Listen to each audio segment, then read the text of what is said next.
We said we would do this around 8 o'clock. We invited a whole host of friends. I know we're going to talk a little vaccine tonight. Mask. To mask or to unmask. Whole host of topics. Let me open this up and allow the people to start to pile in. John, how you doing?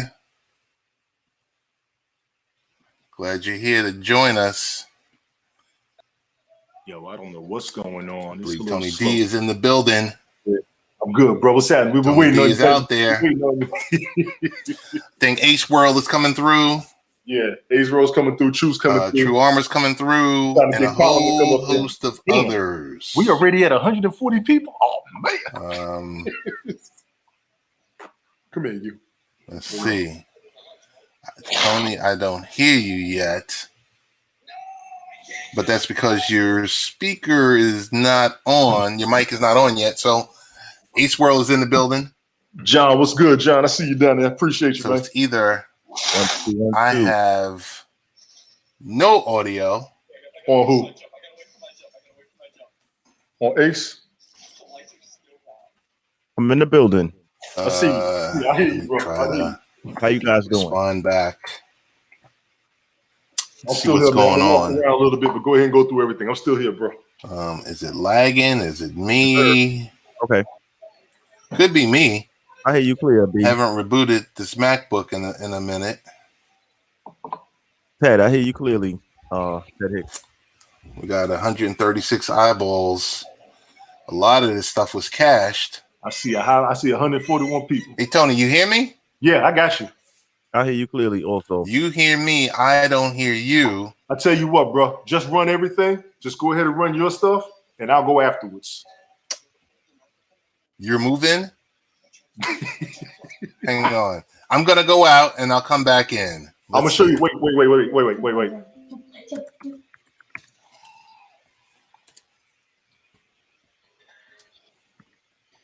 Let me try it again. You need to Biden. Biden.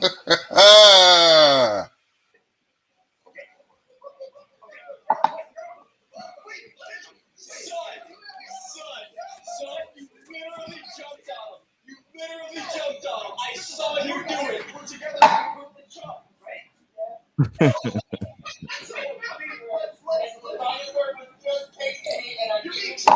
Yo, he really pulled out. Can y'all hear me though? Wow, I can hear you. All right, I don't know what's going on. Everybody out there, can y'all hear us? I hear you loud and clear. I heard Ted loud and clear, and you at the same True time. said he can hear me. I'm trying to see if everybody else can hear me. I'm not sure what happened on his end. I'm gonna wait till he comes back. Let's see. You comments, Tony D. They say, okay, John said, okay, everybody can hear us, but we can't hear Ted. Can you hear? There you go. You got me? I hear you. Yeah. Hey, bring Colin up too, man. Bring Colin True up. What's up? Come say hi, man. Y'all want to see what's going on in my background? This is what's going on in my background right here. That's what's going on. Oh, you got Little Man. Yeah, I got him. You got Ace World in the building. All right. Go finish your stuff, okay? Let me get your message. Collins and John, I have issues all the time, 24/7. Colin, we're gonna bring you up. Hey, go ahead and run your thing. Let me give him his medicine real quick. I'll be right back. All right, you handle your business. Yeah. Hey, John, you want to come up? If you want to come up, Ace World is in the building. In the building, baby. He's a chip off the music in the background. Yes. There you go. So we're here. It's Friday. Got a bunch of friends that they say they want to join. We shall see. Ace World, what's going on with you? Ain't nothing. Happy Friday, Mr. Hicks. How's everything? Oh man, it's Friday. Very happy. As always, doing the most. Thank you for having me, sir. Thank you for having me. Man, happy to be out here in the Haps world. I'm sorry I missed. There was a broadcast earlier with Randy the great Randy Horton, and a whole host of friends. He must have had about 15 people up there. I didn't see Colin up there. I think I saw Tony D. I didn't see John up there. Ace World wasn't up there, so we're gonna keep things flowing. True Arm is in the building. Most definitely. Oh, thank you for having me. I am taking a while to figure this thing out. Got to What are you close talking on about? You're doing great. Man, You're doing great. Thank you, man. I appreciate it. How was your weekend so far? The week went well.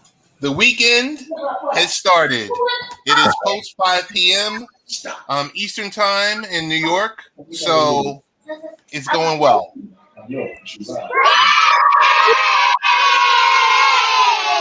Tony D is doing a little bit of late night parenting. Yeah, child wrangling.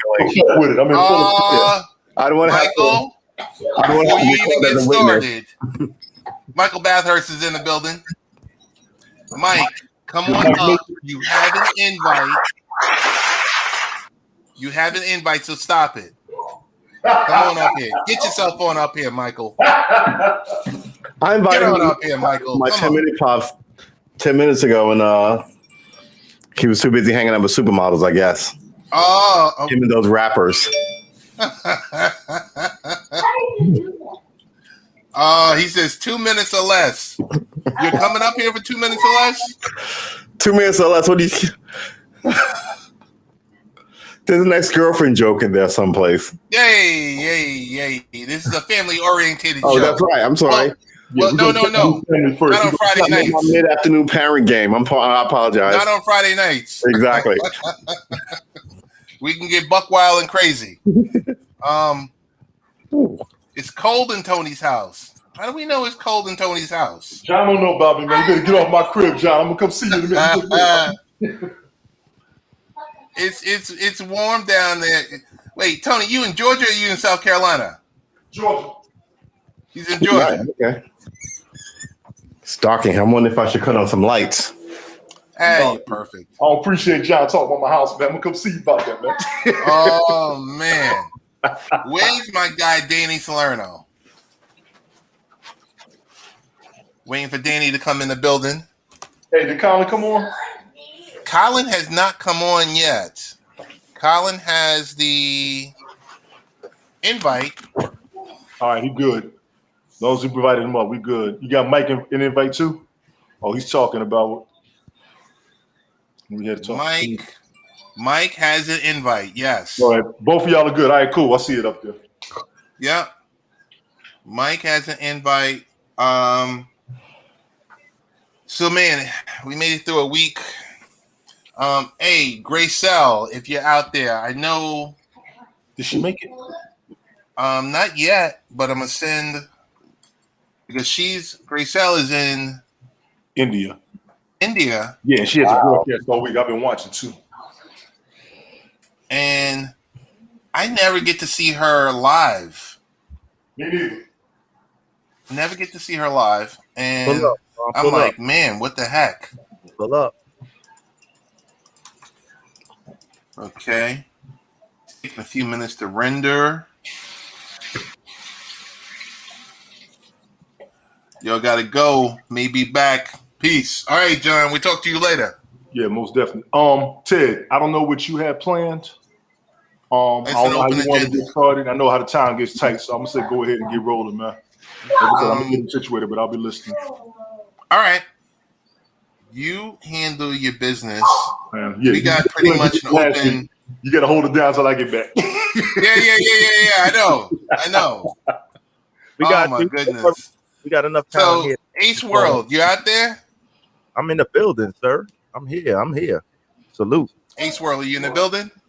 Definitely. Yes, sir. 1 2 1 2. Okay. So maybe Ace World is not in the building. But I am in the building. Can you hear me? I do want to say.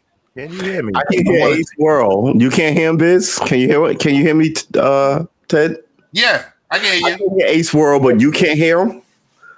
Oh, you can hear him? I can hear him too. I can hear him too. Yeah. So maybe you have him muted or something? No, his mic is on. Let's see. That's weird. Yeah, because we can hear both of you, and you can only okay. hear him. Well, even though you can't hear me, even though I can't hear you, update us on what's happening this Sunday, what the show is going to be about. Yeah, I speak Ace World. I'll translate. Thank you, True. Thank you, Tell bro. us what the show is going to be about. Can Ted hear either one of us? Basically, this Sunday show. I can't. So his screen just seems frozen to me, but maybe that's just me. Drop out and come back in like you did before and see if that helps. Okay. Or I can see everyone else. Since Ace World has a still frame, he can go in the frame, wave his hand to let you know it's not a frozen frame. Oh, there you go. All right. Okay. All right. What's up, Chrissy? You're not late, Chrissy. Don't worry. We still getting warmed up. You good? Okay. So his video looks good, but his audio seems odd. Yeah. Like I said, Ted, you can go ahead and do your thing, man. We can hear you, and we'll just follow suit afterwards. Just run through what you got. Hang on. Yeah, it's like everybody leave and then you hop back in and because you hopped out once, right, and left us here. And then you heard. Oh, so maybe so it approved it once. You said then he heard it. Yeah, before. Hang on, I'll be back. If he approved it once, hop back out and hop back in while we'll stay here. Maybe that might cure it. That might be a fix for it. Yep. All right, we'll be here. So you guys can get started. Give yourself a hot minute. We'll count you out. Give yourself a hard minute just to make sure. Right. Yeah. But we'll still be here. It's 8:15 now. So he can hear you. I'll be back. Yeah. Yeah. Okay. Good. And Tony D, you want to take it while he's gone? We could do that definitely. I was going to let Ace go ahead and do his little. All right, Ace. Sorry. Yeah, Ace, go ahead and do your intro for Sunday. I'm definitely interested. I plan on being up there, and I'm interested in that conversation as well because that's an aspect of Haps that I keeping my eyes on the pandemic and seeing what's going on. So just give us what you got for Sunday night, bro. Okay. Thank you very much, Tony D. For Sunday night, we have planned sous vide or not sous vide, the vaccine discussion. That's the title of the show, Sunday, 8 p.m. Now, you two guys will be on board with the panel.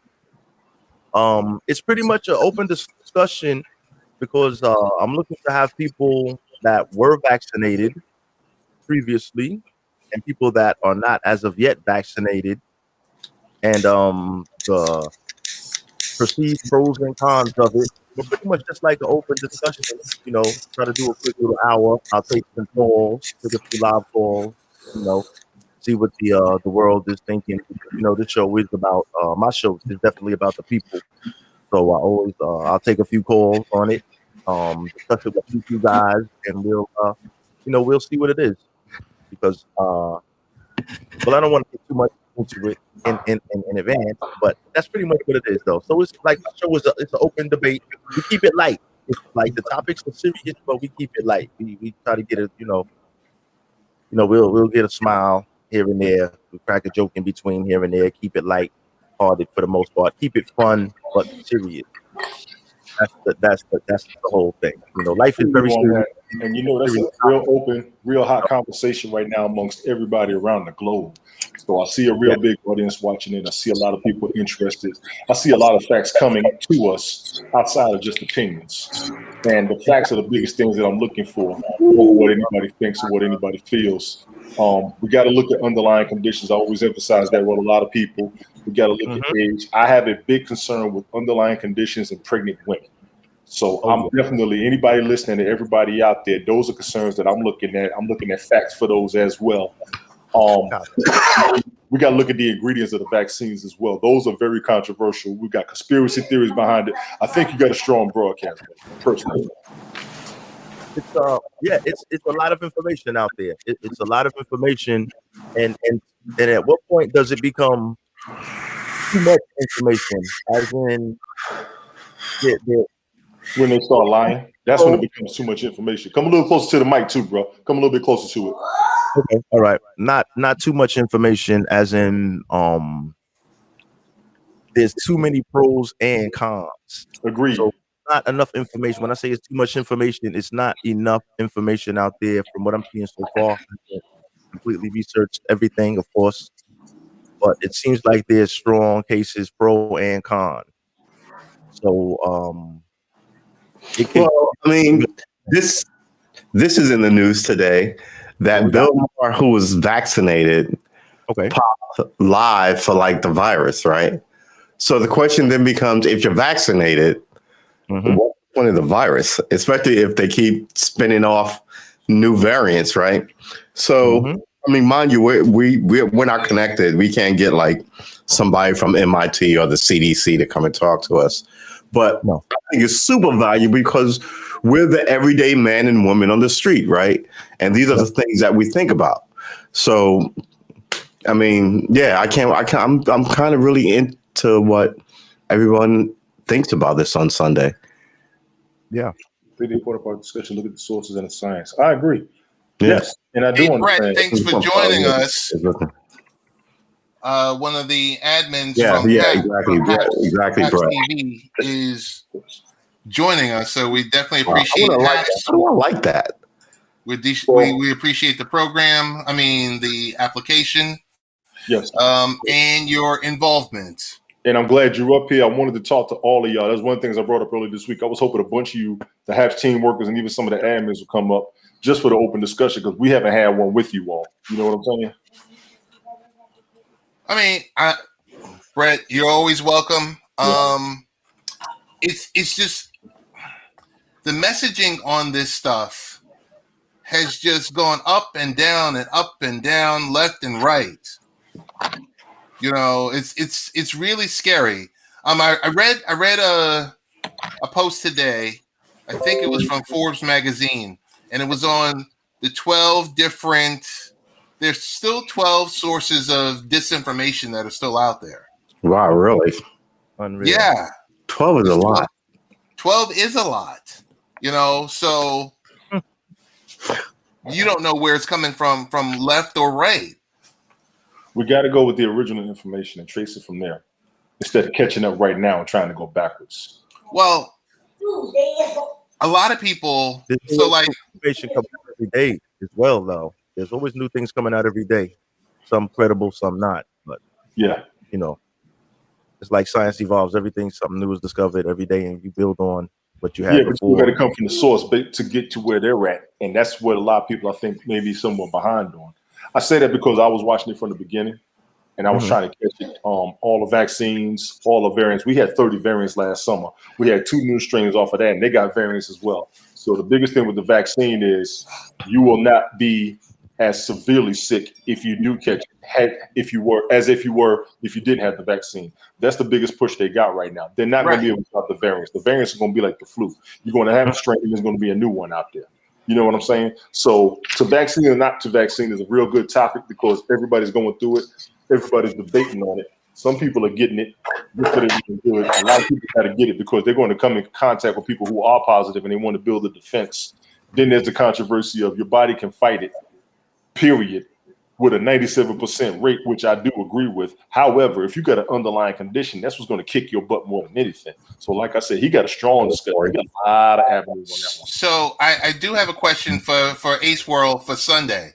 Are you going to, in your discussion, are you going to factor in now that, 12 to 15-year-olds are going to have the opportunity to take the vaccine? Is there going will you have like a segment in there just to touch upon that? I will. Thank you very much. That's a great idea. I will include that as a part of the discussion for those that have children that fall within that age range, because that's an important decision. But from what I'm seeing, depending on what state you live in, that can be possibly sometime down the line. You could possibly see that mandatory if you're attending a public school or something of that nature. But I can't quote any legislation on that, and that varies from state to state. So that's within the parents. That'll be. I'll definitely include that in the conversation. Definitely. So Chrissy Katz. Oh no problem. So Chrissy Katz said, "I thought it's for no younger than 16." There were some changes this past week. I think Pfizer. Yes, this week.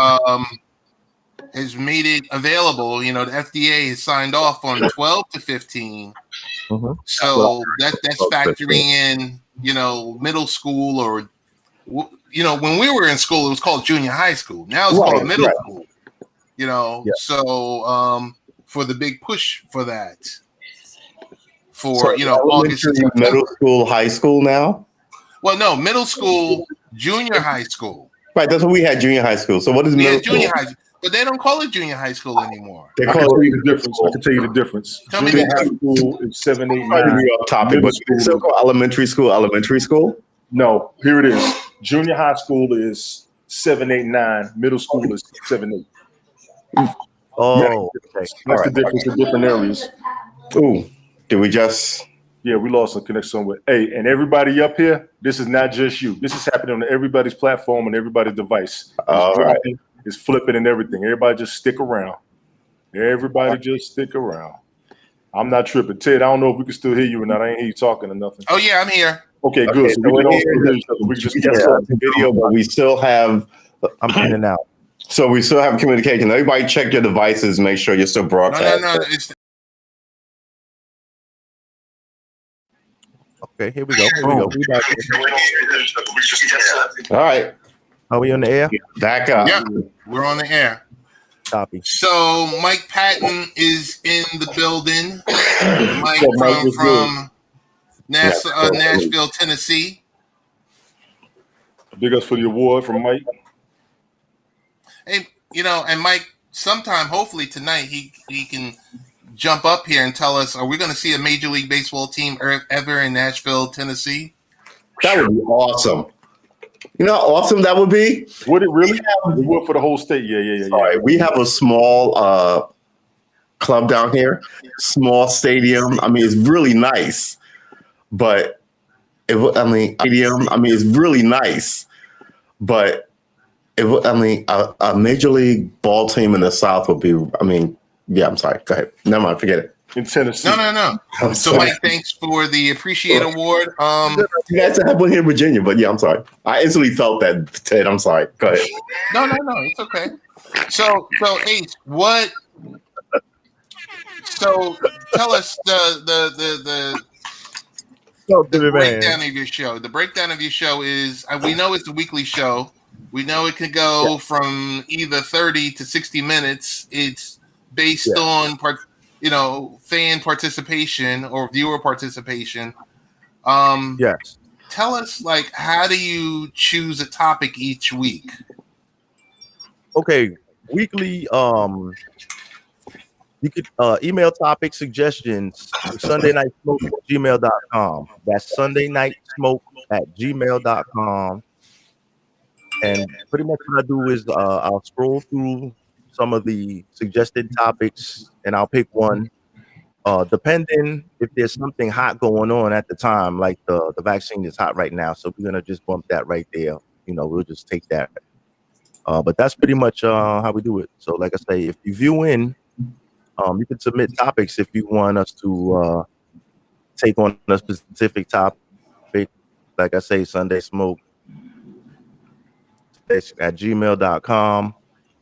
That's where you can submit your topics, and that's where we get them from, basically. And then we get it and we take a look at it. We try to do a little research on it, and then Sunday night we go in. That's it. Are there any plans? So we're going to blink our eyes and we're going to be in June. Yeah. Is there any plans for you to do a father-centric type episode? Because, the dads get beat up all the time. The moms always get all the love. The dads get the, they get the stink bombs. Or, what do you plan to do for Father's Day? Is there going to be a Father's Day related show or something like that? For sure. I couldn't do Mother's Day without doing Father's Day. Right. Nice. So I'm going to have a episode on the night. Yeah, I can't do one without the other. Respect to the mothers. But much respect for the fathers that sometimes don't receive the credit that's due. The show is going to be the importance of fathers the importance of fathers raising their young boys. Okay, and that's going to be on Father's Day. The week before that, because I respect the fathers so much and I'm giving you a salute, the week before that, we're going to have the show is going to be kind of on, it's entertainment at the same time. We tackle real topics, but it's entertainment. So we do get some laughs out of it. We're going to have the anthem baby daddies. So that's going to be before a dad show type of thing where these are roles that you shouldn't be partaking in. You understand what I'm saying? That's like the villain of the dad. Bit, but we have the dad, which is a good father. I would say like you three gentlemen are. And then you have the anti-dad, who's the serial baby daddy. He has children spread all over. Right now, not participating in his children's lives. He's not supporting. Right. He's not paying child support. So that's serial baby daddy. So we're going to drop that the week before Father's Day. And then Father's Day, we're going to show only do it and what it's really about. Okay. Mm-hmm. So I would definitely like to have you strong fathers on here to participate in that one. Yeah, no, I think that'd be great. Oh, I think we lost Ace World. I heard his audio acting up. Came and got him. Yeah. But that was a heck of a promo. That was a 30-minute promo. So what do you want to get into, Tony D? What do you want to get into tonight? I told you, go first, man, and get me started. No, I'm leaving it open because it's more of a people want to pop up, they can pop up. People can join, or whatever. Well, I invite a lot of folks, but also you and I had talked earlier this week. There were some things we was going to bring tonight. Do you remember what they were? I think we were. I know a few weeks ago we were going to talk about co-parenting. Okay. I know that was a few weeks ago. That might have been 3 weeks ago. Then, hang on. Let me look at this. I know we discussed some things earlier this week. Like I said, I'm about to start on Marvel quick, just to act up. Because like I told everybody before, WandaVision was excellent. I don't know who saw it, who didn't see it, but WandaVision was excellent. And I want to call everybody out who got mad on the first 4 episodes. I saw what you were saying, but you could also see what they were doing. Of course. Anybody up here who did not say WandaVision, I'm going to give you 30 seconds to say I have not before I spoil the whole damn show. Spoil it. I mean. No, I'm going to give them a minute. Everybody don't have Disney Plus. I got Disney Plus late. I just watched it last week. I want to thank everybody who did not say anything. And I'm going to give everybody an opportunity right now to tell me whether or not, and I'm watching the clock too. You got 24 seconds. You should give them 20. Give them like 10 seconds to mute it, and when we do this, you can unmute. But yeah, knock your spoilers out. Go ahead. I'm not yet. When we do this, you can come back if you're watching. 15 seconds. I'm going to give them a minute because WandaVision was, I was thoroughly impressed. I was thoroughly impressed. And I'm okay, good. Here we go. The first 4 episodes were very slow. If you have not seen it, you're going to hear the rumors. People were talking junk because they was going black and white, doing like 70s, 60s, 80s shows and stuff like that. And you can see the time difference and time jump. And I was sitting here like, okay, I see what everybody's mad about. But you can see what they were doing and what they were building up. For those of you who have not seen one, I'm going to tell y'all again, y'all need to watch it for real. Y'all need to watch it. It was excellent. Marvel is carrying the storyline excellently. They were doing it with Agents of S.H.I.E.L.D. They're doing it with WandaVision. I haven't watched Falcon and the Winter Soldier yet. I'm going to watch that. They told me there's a real strong appearance in that one as well. But WandaVision had a real good had a character pop back up that's going to mess everybody's head up. 1, who it was. 2, who they had to play it. That might be enough for most of the real true fans out there. Y'all might want to check that show out. Have you watched it for real though? Yes, I did. True. Have you watched it yet? Nope, you spoiled it. I knew you was going to say it. Television. You broke my heart. I loved comic books. Now I trust me, I didn't even wrong. You know what I'm talking about. Episode 5, who popped up. Messed my head up. Well, it's what is it? It's Disney, right? I don't have Disney. It's Disney Plus. I don't have the big 4, which is what? Netflix, Amazon, Hulu, and Disney. Yes. I would say those are the big 4. Yes. Right. I only have 2 of those. Well, I didn't have Disney Plus for like the last couple of weeks, so I'm late. I'm really thinking hard about Disney Plus just before the Marvel movies and the Star Wars movies. I'm like, how can you not? Right. Well, I'll put it this way. I didn't get it because I've seen them all. Well, I've seen all the Star Wars movies, all the Marvel movies. I've seen the Pirates of the Caribbean, all that. But the TV shows, man, Well, yeah, that, and then there's that. I haven't seen any other television shows. Man. And Star Wars is not going nowhere either. I thought it was done at The Last Jedi. I'm like, all right, enough is enough. We got it. Nah, Yeah. bro. Mandalorian is doing it. Yeah. Mandalorian is doing it. And now they're going to have this a little... I'm a classic gotta watch that. Star Wars fan, meaning I saw it in the movies when I was like 9. So consider I'm older. I've run such an arc on this thing that I'm like, all right, 30 movies. I mean, it is really, I mean, on my shelf back there, I've got like 20 books that I read 20 years ago in high school. They're still on my bookshelf. I got all the Timothy Hardy books. I'm with you. I got all my Hardy books. I got like 30 of them. Yeah. So, like, and I get it because I remember all these kids were reading The Hunger Games. And I was like, what is a Hunger Game, right? But they had, like, they were voracious about these books and all these Maze Kid books. So, man, I totally get it. And then to have it sort of like come full circle, and I'm now sort of having lost interest in now sort of getting re-interested in Star Wars enough to go, do I want to get another streaming service? I mean, between Netflix and Amazon, which I have, I think I've got it pretty much covered. You got the Star Wars movies covered with Netflix because they had it.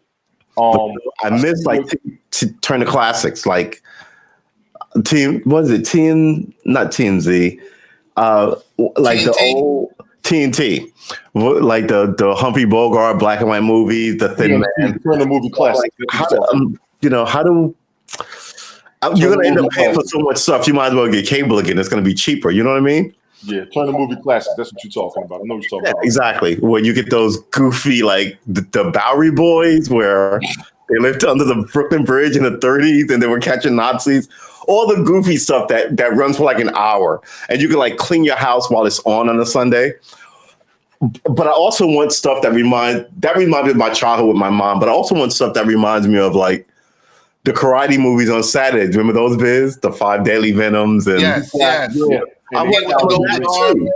So I can't get all of that in one service, and that's what makes me crazy. I want to be able to get the American crazy black and white stuff, but I also want those mid-70s martial arts movies. Yes, you can. Really? Yeah, just where? Fire up your Roku, connect all your streaming services, and then when you're looking for something, click. It's going to pop up. It's going to say, oh, it's on this service. You click on it, and there you go. Yeah, but I would still have to have those. Would have to have Hulu and. Yeah, you would. Right. So there's no way around this. No, they're in your pocket. Either you're going to pay for your cable bundle, or you're going to pay for these. Them. And I used to have a collection of movies, but they keep changing formats. It became pointless. It really became pointless. Ace World's back. Ace, you there, bro? There he is. Yeah, he there. You good? He's back. Can you hear us? So. He's almost back. Can you hear us? Nah, he's rendering. He's rendering a little bit. What's y'all thought on that, though, for real? What's your question? The gas prices. Man. Go ahead, because I see the con already. But go ahead. I really didn't feel the pinch from the long lines or anything up here because we're getting it from Pennsylvania, right? So we were kind of okay there. But I will say, and I've mentioned this before in conversations, that I remember. Oh, he said. He's good. We got you, bro. We'll be there Sunday. Okay. Okay. Yeah. So the deal is, I remember something similar to this when we had Superstorm Sandy, where people were just waiting on lines, and it was just really gully out there, and you're sitting out there on, I was sitting out there on Old Country Road waiting for gas at 2:00 in the morning. And you're waiting for a delivery, but watching 9 years later, or almost 9 years later, and watching this on TV, the hacking piece of it is one thing. The report from Bloomberg that that the Colonial Pipeline, the individual organization, paid $5 million to Darkside is another discussion. Yeah. But what aspect do you want to attack? Do you want to attack the fact that people losing their minds, people, the companies, individual companies, This is an indictment of gouging the America. prices? What part do you want to discuss? All of those are indictments of this country, of this nation, right? I mean, what they want you to believe, but people believe a lot of what they believe from television. I hate to say it, right? It's true. No, that's real. That's real. I mean, you see it on TV and you think, well, that's what we are. So what they want you to believe is, they've got this NSA team of super hackers who will fight back and keep the threat. But at the end of the day, you paid these guys, right? If that goes down, it's a government pipeline. You think the government would send its best people to undo the hack so you don't have to pay anybody. You paying them implies that we don't have those people. You also emboldening them to do it again. This is why the whole we don't deal with terrorists, right? I mean, now you're dealing with terrorists essentially. Cyber terrorists. Hardest time. All the people that you voted for should really reassess their worth to, quite frankly, the nation, because they do national work here. And this is what happens when you put all your friends and your homies and your golf buddies' kids in these like prime spots in this place, right? In these colleges, and it all eventually trickles down. And when you need them to activate, they don't, or they do. They review themselves to have no clothes, like the emperor. And now you really have to go, wow, who is seriously our cyber guys, keeping the bad guys out of our cyber system? Mm-hmm. So I don't know. Again, I'm just a dude out here drinking far too much and thinking far too little. But if I can spot it, you got real issues. I used to tell people this all the time. America used to at least try to cover its bullshit. Now it's just blatantly obvious that it's bullshit. And people are like, yeah, so what you're going to do? It's like challenging somebody to take you on. And I think the last two times it happened, it was Obama, right? He was a change from the norm. We're sick of like these old guys who don't do what we want. And then he did what they wanted. And then the last was Trump, who was like, he's not part of the system. He's not even a politician at all. Right. And then he upturned the apple cart, and then they retook control. Now, no matter what you think about Trump, the whole system was against him, which shows that he was definitely an outsider, right? So, like, he sort of killed my vibe of the idea that someone from the working classes can rise up, and do any good here. So now you have to really figure out who in the system can do some good there. That's the question. That's been the question. I agree. Yeah, people storming the Capitol January 6th. I mean, this is after a year pandemic and then 4 years of a contentious presidency and then 8 years of Obama, who, while he broke barriers, the whole, those people who stormed the Capitol essentially stood against him for 8 years. So are we a country? Are we not a country? If we are a country, who's running it, and why aren't we safe from cyber people, and why do private companies have to pay them off, and why we are now wearing masks like China has been doing for 20 years? Someone really needs to explain all of this to all of us. And that is the end of my rant. Because, man. I was really more concerned about the gas. Well, yeah, the gas is part of that. It's part of, I think it shows incompetence, right? You shouldn't have had to pay him. You should have been able to work your magic and get the pipes running again, right? Yes, sure. And for all we know, they're still in our system. Yeah, but ransomware is ransomware. Once you are infected with ransomware, you're locked out of your system. Yeah, I know, but the idea is you should have people to be able to get your system back, right? It's the idea of, I hate to give a lazy sort of scenario of it. It's the idea of that you bum rush someone's house and you go, we own this house now because there are 30 of us and 3 of you. You're supposed to be able to go and get bigger guys, the cops. If too many for the cops, then the military, to come in there and get back. I'm about to get on you. Now I'm about to get on you. Now I'm about to get on you. Wait a minute, because then the rule of law, which says contracts and legal documents and you pay mortgages, it's stood up. If you can just steal it, then why the fuck are any of us working? You know what I mean? So that's my lazy sort of, this is how I see it. Okay.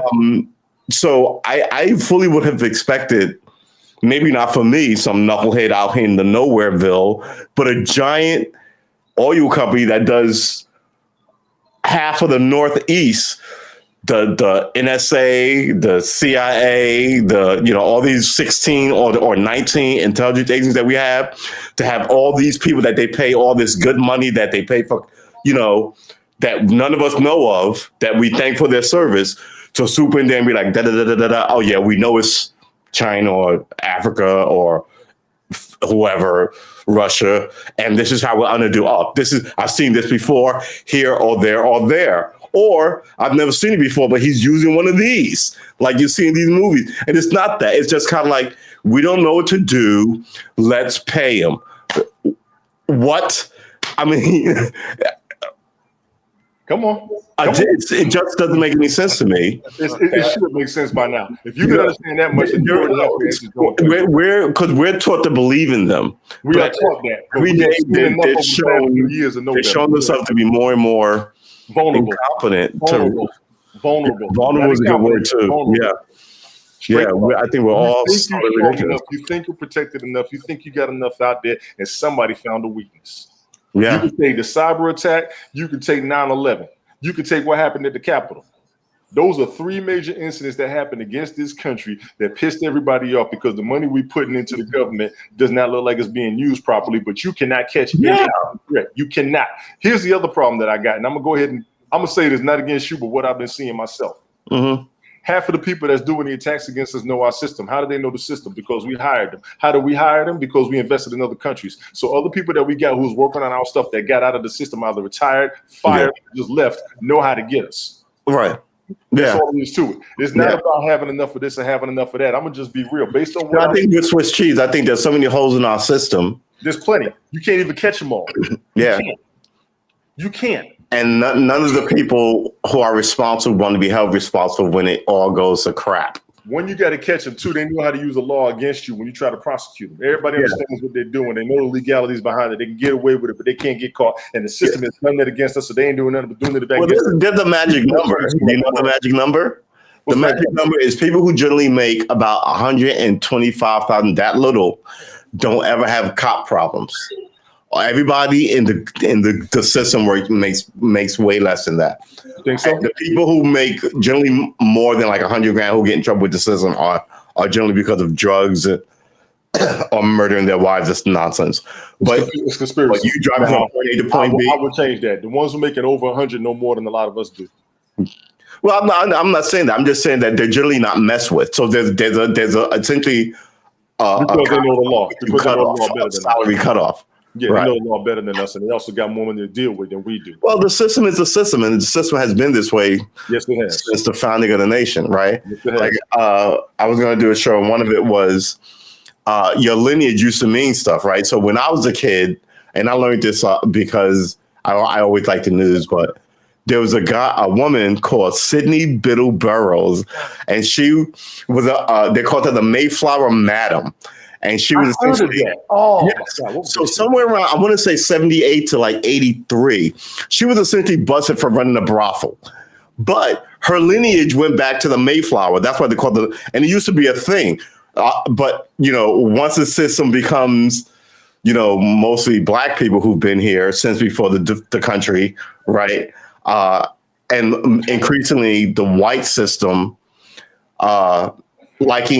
favoring more Europe. They really traveling to Europe, it becomes less important here, right? Because you want to be continental.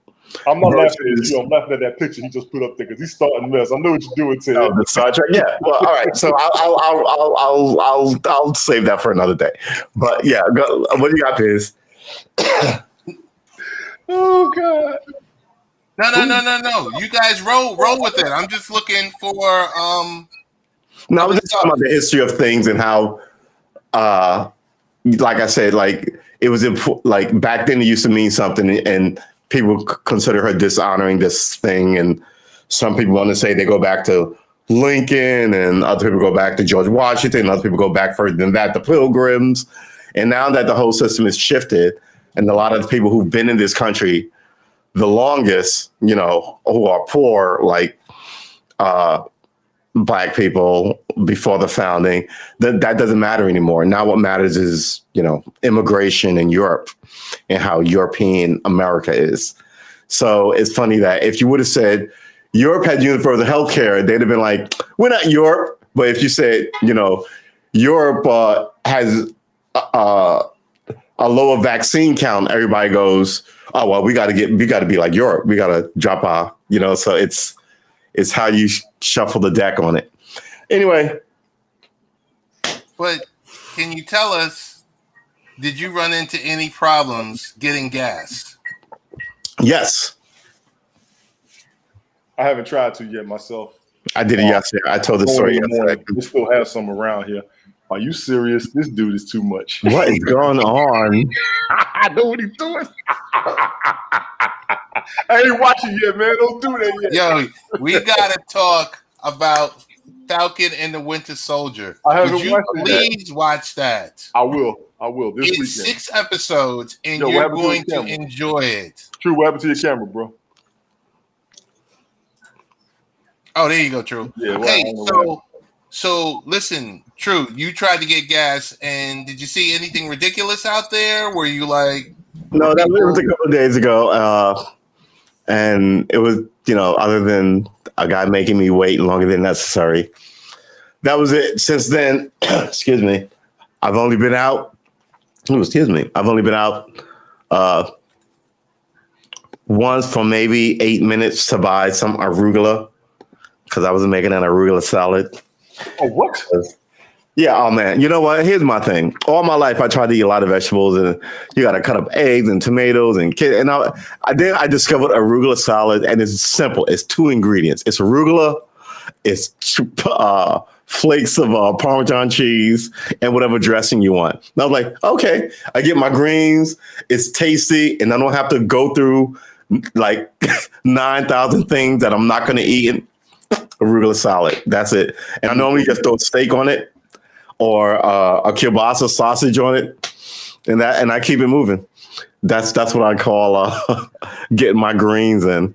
Hell no. So, yeah, you guys who need to eat vegetables, don't complicate it. Whatever you like, it's fine to eat a bowl of that. Simple as that. Just don't complicate it as long as you get it in you. Which one of you are on Twitch? I don't know who that is. I'm on Twitch. We're both on Twitch. Yeah, I don't know who that is that's commenting down there. Who do we got there? Flagmaster. Hey, Flagmaster. No, I'm talking about. No, that's Brian. Brian wants to destroy it for Tony. Hey, Brian, cut that out, man. Don't start right now. Brian wants it. Hey, Brian, you were invited a few days ago, so you can come up if you want. Don't be spoiling my show, B. But I'm telling you. Go ahead. That show, those 6 episodes, and you would sit here and think, you know, hey, you know, Disney is only doing 6 episodes or 8 episodes, or it's some quality stuff. It's some real quality. I have no doubt. I'm gonna have to get Disney Plus, aren't I? Yeah, you are. I don't know. I don't know to begin with. So yeah, I think I'm gonna. I hear you. What else we got going on? This thing with let me see what you got posted first. Let's cover these. CDC says vaccinated Americans can dish their man. You know what? I'm gonna tell y'all something. I watched Biden when he said it. I'm surprised people didn't feel threatened. You know what I mean? Why? What do you mean? What he said specifically was get vaccinated or wear a mask until you do. I was like, wow. Now, I'm not tripping, not mad, but that's kind of, for the people who are against getting vaccinated, I can see them taking it crazy. You know what I mean? What's up, Ed? How you doing, bro? Edward, how you doing, bro? And I'm, like I said, I've said it more than once. I don't have a problem with people get vaccinated. I don't have a problem with people who don't. I know why on both sides. But that's a strong statement based on freedom of choice, if you will. You know what I'm saying? My thing is this: if you're not wearing, excuse me, if you're not wearing a mask, how do I know that you're vaccinated? Right. So just because you go, the people don't have to wear a mask. That doesn't mean. And plus, when this whole thing started, a lot of people didn't want to wear a mask in the first place, right? Right. So now, I don't see why you wouldn't be like, well, if I ain't got to wear one, I don't believe it. I'm just gonna. And before you know it, these numbers begin to tick up again. They're going to take up again. That's my only thing. Right now, this season is going to go up. I'll say it. Not only is it spring break, but the pandemic's over and everybody's going to be going all over the place. Them numbers are going to go back up. The logic of this doesn't make any sense to me. I just can't figure out why. No, I got you on that. The biggest thing was to try to calm down the severity of the disorder if you catch it. That's what the vaccination is for. If you catch it, your symptoms won't be as bad as it would be if you didn't have it. I got them on that. However, and I'll say it again, is that what the vaccine is for? It won't be as bad. Hey, Edward, thank you for the Appreciate Award. Really, really do appreciate it. And you do have some inspiring videos. He keeps inspiration. I like that dude, man. Big ups to you, Ed, for real. Big ups all day. We had a great conversation a couple weeks ago. Me, him, and Kyle. Even if it's just a random walk or he's driving or him jumping into different broadcasts, that's what ambassadors should do. I agree. You know, all right, vaccines are covered for the most part. We're going to say the rest of my man's show Sunday night. What else we got? What's the other one?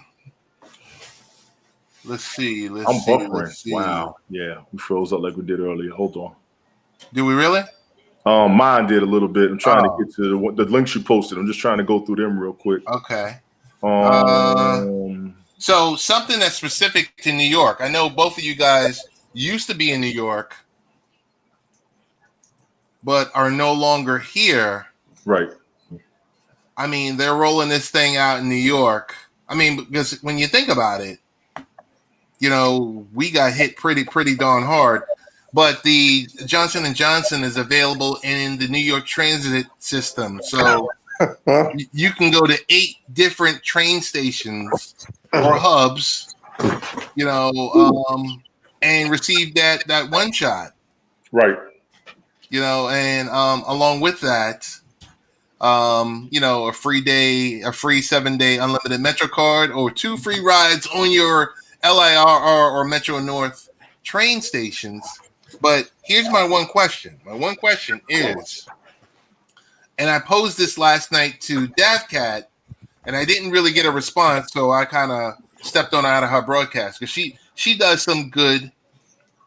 I don't know if she's a broadcast or video journalist, but she does some pretty good broadcast evening.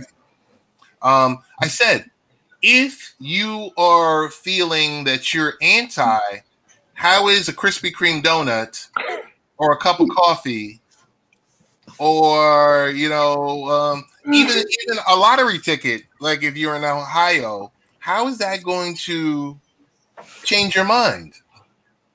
Depends on how broken, how desperate you are, which a lot of people are right now. And no.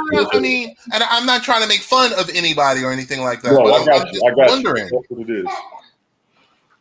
I'm just wondering, like, how is that going to change your mind? Because if you're in a desperate situation, you're going to take the money when you need it.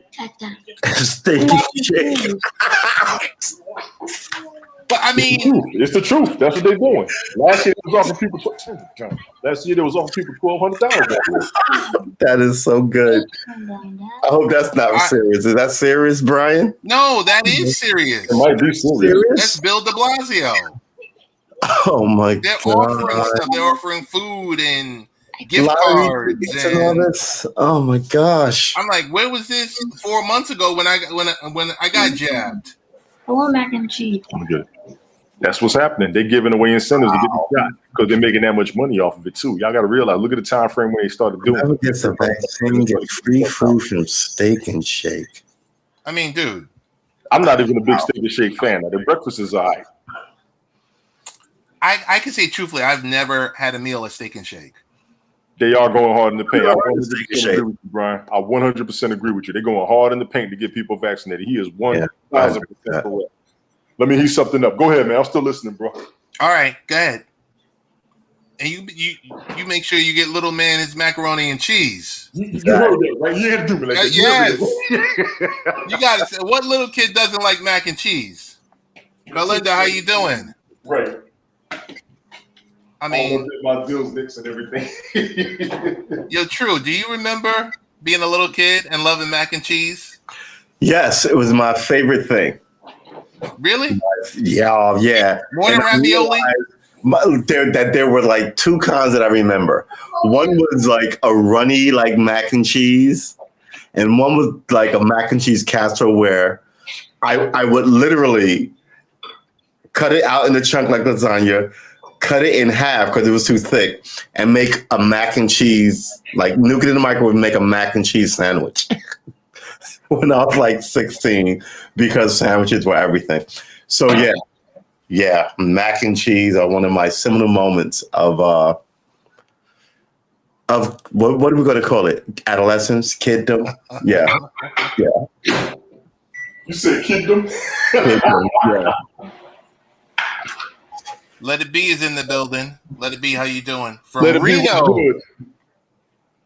Smoked Gouda and cheese. Oh my God.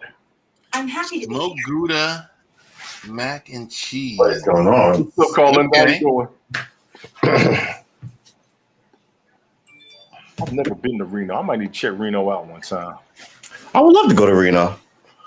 I mean, if you got what is my iPad just went off the Siri in it, Uh-huh. and I couldn't Yeah, figure out why. They do that. Don't get me started Yeah. on that mess. But I don't have it voice activated. I never do. Oh, just lost the feed. I bet you didn't turn it off either. I bet it's already on. Yeah, they're probably just listening to us government people. That's it. What was the other one? I got to go back and see what the other topic was after that. There was a lighthearted topic on the WNBA cutting a deal with Amazon. Prime. That's good for the WNBA. It's good for the WNBA. They're not getting enough 25 credit. years. Yeah, 25 years. they ball. They ball and they don't hard, get enough. and they don't get the exposure that they deserve. I don't blame. I'm like, hold on. Are you blaming somebody for that? I just want to make sure we're not blaming All somebody of us. for that. All of us. How many of us watch it? How many of us buy season tickets? How many of us go to the games? Dude, man, you can't guilt people into watching stuff. It's got to be I'm good. not guilting them. I'm not guilting them, but No, I'm glad they got I'm not saying you are. Don't get me wrong. wrong. I apologize. I want to be clear. I'm not saying you're saying. But I'm No, just saying, you good. I've tried to get into it. First of all, I don't like basketball. I rarely watch basketball. See, there it is right there. And then, but hold on. I tried to support it, and I watched it, and I was just kind of like, I don't like this at all. And I'll watch a basketball game, and I'm not a basketball fan, but I'm not watching any of this just because I thought that the level was going to be different. Something was going to be different, and it wasn't different. It was just ladies playing basketball. Right. You know what I mean? So if they had a better. Everybody was taking 3-pointers out of the box, ridiculous. Everybody had a better hand court. You know what I mean? It just didn't seem interesting. And if I wanted action, I could go watch the guys, right? That's bias. That's a biased response. I just feel like wanted action so you can go watch the guys. Listen, there's nothing like going to a WNBA game. There's nothing like going to a WNBA game. Well, I enjoy taking my daughter. I think you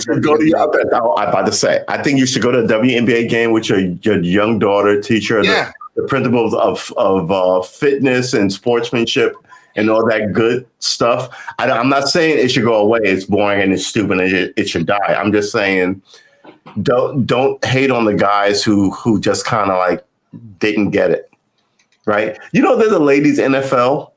I was I didn't know that. Yes. Yeah, I didn't know. Because nothing is worse than seeing a lady get a concussion. And they're both out. Like the person who hit her is out because she hurt her shoulder, and the other person is out because she took a bad hit. But they be hitting each other too, though. People think we're equal. I keep telling people we're not equal. We're complementary. The guys can take a way lot more punishment than a lady can. And I think that's kind of the point of us being like SUVs and Jeeps and ladies being more like sports cars and like, you know. Well, the thing with the ladies basketball is we're used to the hype of men's basketball. The ladies basketball is a lot more fundamentals, and that's the difference we got against her. I'm not going to sit back and tell these women. I'm going to say this straight up. I had a conversation about this a few months ago. If you got a handle, you make your shot, and you can shoot, and you can shake somebody. I got nothing against you how you play. Yeah, and they can all do that. They can all do that.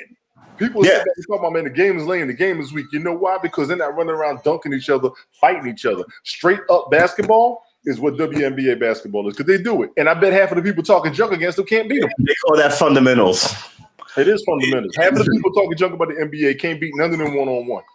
But we all used to play basketball as kids. Me and boys and girls. We all used to do it. Whether you can beat women can ball.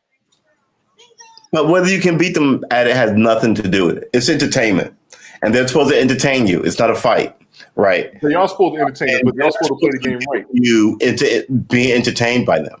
Yeah, right? But like I said, they don't. They're not if I'm a regular and I'm juggling and all I ever do is drop shit. And I sit here and go, you should appreciate how hard I worked. You'd be like, what the motherfucker? What? You know what I'm saying? So it begins to be this kind of like unfair thing. Give ladies credit when they fucking knock it out the park like the Williams sisters, right? But give it credit that, and again, I don't think it should go away. I just think you should basically do it on a different metric other than compared directly with the men. You know what I mean? Because the men are more explosive, guys are just more. That's what we used to. That's also what we used to. That's but just do it differently somehow. And I think, but I think you're right. I think it's very much like humor, and like all women get men's humor, but you have to be this exceptional female comedian to get men's humor. And I will always consider it's because back then, like wherever then was, right, women were always quietly sitting watching men. So women are familiar with what's funny as the way men call it, but men are not familiar with what's funny as women call it. It's like, listen, it's like cultural humor. I will watch the WNBA any given time. It's great entertainment. I have no doubt. There's some great superstars. Hey, they want to say respect, though. I ain't gonna lie. They deserve respect. Thank you to Cameron Burrow for subscribing. Sorry. What's up with The Walking Dead, B? Yo, that is my show. I never watched it. Hey, big shout out to John, Carlinda, Edward, and Brian. All 209 people up there. All 209 of them. What's good? Yes, sir. Yeah. Fear the Walking Dead is my show. Dead. Okay. Y'all got it. I haven't watched the episode Fear the Walking Dead. Oh, it's awesome. It's an awesome show. It's gory.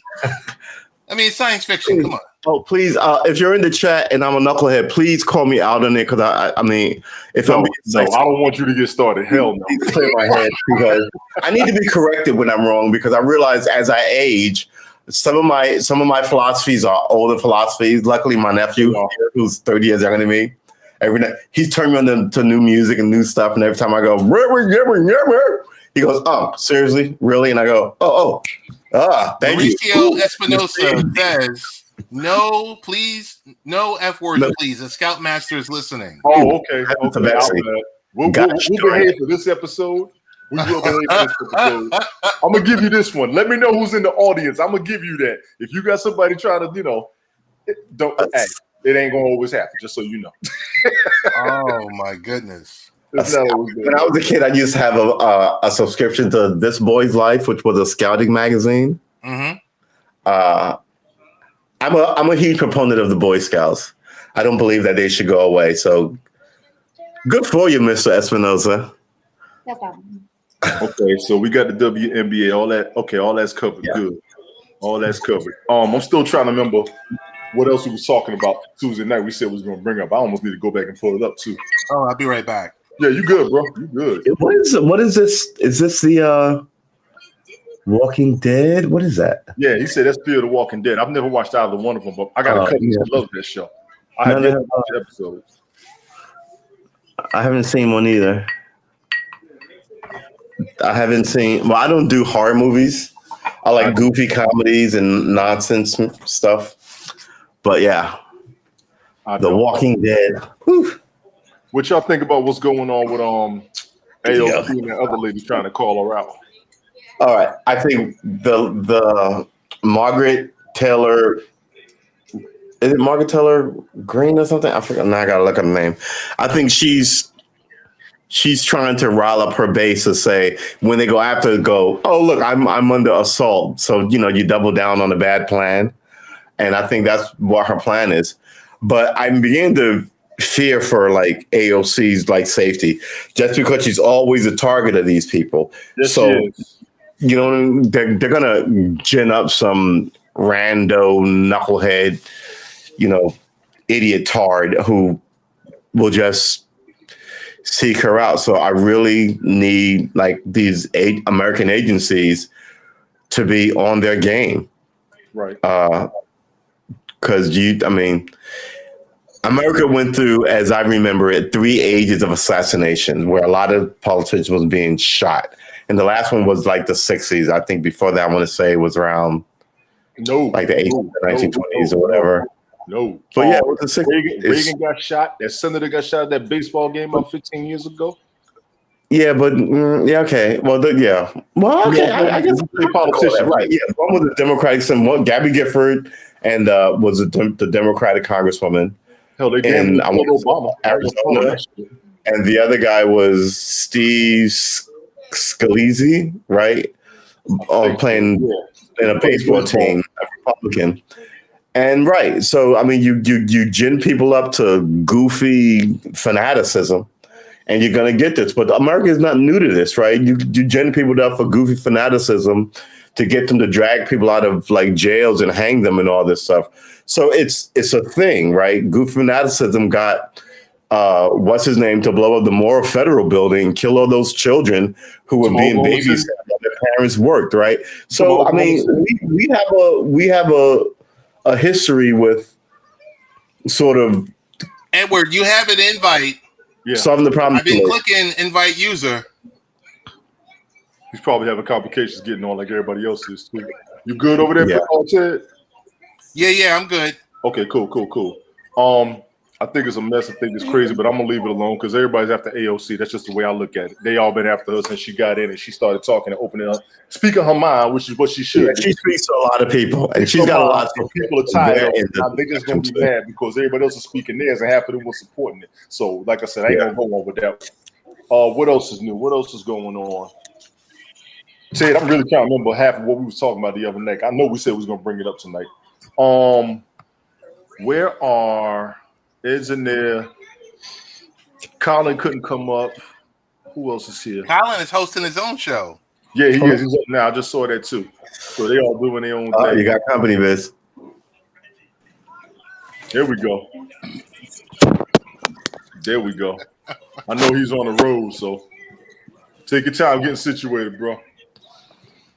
Take your time getting situated. Let me see. You know what, Ted? See if we can bring Brett up if he's got a chance. Hey, gentlemen. Holy shit. In the building. This dude here. What's up, Brian? What's going on, guys? How's it going? This Flag dude Smashers for the life, Game baby. Master. What's up, man? Your audio's out, B. Fix your audio. Ah, crap. Yeah, I can't hear you. This dude here. Oh, my God.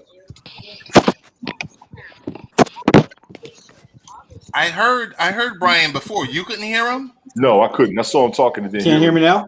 I can hear you. Tony, can you hear Brian? I cannot. Maybe it's the system is a little glitchy tonight or something like It that. is. Yeah, it is. And he's not. All right, there he is. let me refresh. I'm gonna refresh real quick. You good? I got you. You good? I hear you now. Okay, he hears you now. Then your camera went out. Then you dropped. Yeah. What? I heard you. How you gone? Ed, how you doing, brother? I know you on that road. Take your time getting situated, man. We see you. Oh, no, I'm good now, man. I got situated. I just wanted to come up. It's a little low, brother. It's a little low. Brian, I see you, man. I can't hear you yet. Okay. There you go. I hear you now. Ed, we got to get your audio straight. Let me see where you And at. I'm raising your program audio, all right? All right. Thank you. Is that better? Yes. A lot better. How you doing? Oh, it's the best day of my life, Ted. How are you? Doing well. Blessed, man. Just happy to be here around friends. Wait, now, what you pouring over there, Pimpin'? What you got in that glass there, bro? Some bamboo rum. It's from Barbados. Okay. Yeah, it's a $35 bottle. Since you want to get started, we can go ahead and do this. You know what I'm saying? Since you want to get started. Yeah. Since you want to get started, you know what I'm saying? Edward, don't you do this, Edward. You stay the way you are. Do not indulge in the spirits. Tony, listen, I'm already good. Grab your spirits, grab your cigars. Let's kick back and relax. You know where I'm at. You know where I'm at, Tony. It's all good. I know you. I feel you, but I respect it. To Mauricio, we did cover a little bit of the Marvel stuff already. We did. I'm trying not to spoil anything for anybody, but I am enjoying myself. We're getting ready for Loki. We're getting ready for. I think somebody else is coming too, isn't it? There's a couple of them coming. We have Loki upcoming. Then we have Black Widow, and then Hawkeye. Yes, right. Hawkeye and Black Widow. And let me just go ahead and say much respect for flossing your teeth because I do the same damn thing, Brian. I don't give a damn where I am. Pick them, damn it. Right. Yeah, I was eating a steak earlier, and it was just like I felt something. Get it out. You're damn right. Oh, y'all, that's right. That's what we're going to do. We're going to change the name to the Dental Floss Broadcast. There you go. That's how you do it. Or you yuck mouths out here. Go on, finish. Stay flossing. Yeah. What y'all about now? That's right. Like a toothpick, like the old days. You know what I'm saying? Mauricio, nobody is driving. Trust me. I am home. I am sitting down. I'm not going nowhere else tonight. No. So, Edward, what's going on in your world out west? Well, the weather's really good. The recall's going great. We're flipping seats in the South, and we're doing pretty good, man. Gotcha. Amen, bro. Amen. I know you had to make that road trip. You still safe, bro? Oh yeah, I'm safe now, man. I already went to the family's house and everything, got everything taken care of. It's somebody I worked with 5 years ago. His wife is ill right now, so. So Edward, some of the conservative voices are being heard, or do you feel they're being muffled and shut down? No. I here in California, the conservative voices have always been what they've been. We are now finally organizing properly and moving forward and getting our getting our word out and doing what we can do. Obviously, obviously, when you have a state of 42 million people that on the records, according to the census, and another 11 million that's undocumented, well, you got to do what you got to do. Right. Brian, we need to stop doing that, Brian. They don't tell you all the numbers, Ted, so it is what it is. So Right. Well, the census tells us one certain subset of numbers, and you take it for what it's worth. Facts. Yep. Facts. Well, we did gain a seat. Okay. So we'll take it here in California. Gotcha. So that gives us some redistricting opportunities, and we like that. So we can reverse some of the things that's happened over the last few cycles. Right. When I used to do a local show up here in Long Island, I would always preach about the importance of understanding the local politics going on in your neighborhood, in your area, your specific district. It's great to whoever is the president, whoever is, in the federal government, but you got to look at your state, you got to look at your municipality. The local politics matter the most because they affect you the most. Yes. And Ted, that's one thing my wife and I have always done. We've always been involved in local politics. Very important to the city that we live in. We live in Orange County, but we want to also make sure that things are going well. We also want to make sure that our representatives are doing the best they can. But, we've had a dynasty here in California, unfortunately, for the last 40 years. Totally.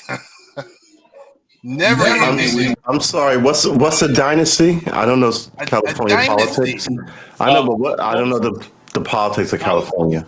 Well, we got Pelosi and Newsom, right. family. Their family, and they've been in politics here in California for over 40 years.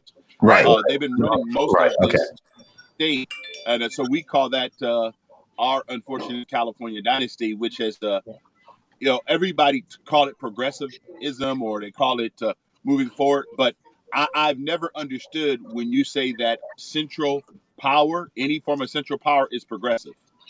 Right. When they take power out of you, it doesn't make sense to me because it says we hold these truths to be self-evident. That means the individual has power. And it says, why is government established at all? To ensure our rights. not to give us rights, to ensure and protect the rights that were given to us by God.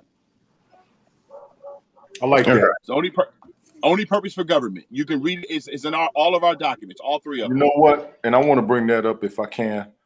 I was thinking one day we should sit down and break down everything we was taking government class, U.S. history, Constitution, Bill of Rights, all that mess. I would love to sit down one day and just go through them just so everybody gets a proper understanding of a bag of constitutions over here. Yeah, you hold that. I want you to hold that. I want you to hold that. You know what? And you will elaborate on some stuff. Well, we got. I'm going to read on YouTube the full Constitution so people know it. Yes, a lot of people don't. A lot of people do not. That's the whole thing. You're born here. You don't really have to. Other people have to try and become citizens. You can just kind of ignore these things, but you should care. You really should. Yes, true. If you don't, while people change it, like I was, excuse me, it infuriates me because now some I won't name which party, said that America is about immigration. And I'm like, that's not what America is about, right? Washington was from Virginia. Jefferson was from, Franklin was from Pennsylvania. Jefferson was from Virginia. Washington was, you know what I'm saying? They weren't, we're glad to have you here, but to then reinterpret things so widely different from the founding of the place leaves a lot of people out. And I'm one of those people who's like, what are you talking about? So all these things kind of like come crashing in, and all these people that you elect. Like, I love politics. I really wish I don't know. I wish I was better at it. But no, man, you're good. True. You right now, what you just said is more than most people in our country actually know. Exactly. Yeah. Most of us don't remember what we learned in high school. We do not. That's true. I agree. I mean, it's unfortunate. It's unfortunate that most people do not know the three documents that we live is 244 years old, have never been changed. All other countries, 195 countries in the world, America's one. We had our founding documents, never been changed to where we had a place where every other country, my wife and I have been to 50 countries, 5 continents all around the world. Every 17 years, other countries change their constitution, has a revolution in their country. America is exceptional, and we don't even realize how exceptional we really are. I agree with that. Because I ask blacks all the time. I ask blacks all the time, tell me what other country you can go to, including Africa, which we've been to, that will give you the most opportunity to be whatever you want. Yeah, your enemies. I was telling people there are people that my grandfathers fought wars against who moved here and outpaced me. And I'm like, what this country makes it won't eat. This country is like, it's a thing, quite frankly. Yeah. You don't even have to sneak in to be a operative. You can just take a plane and land in Kennedy. Overstay your visa. Exactly, overstay your visa.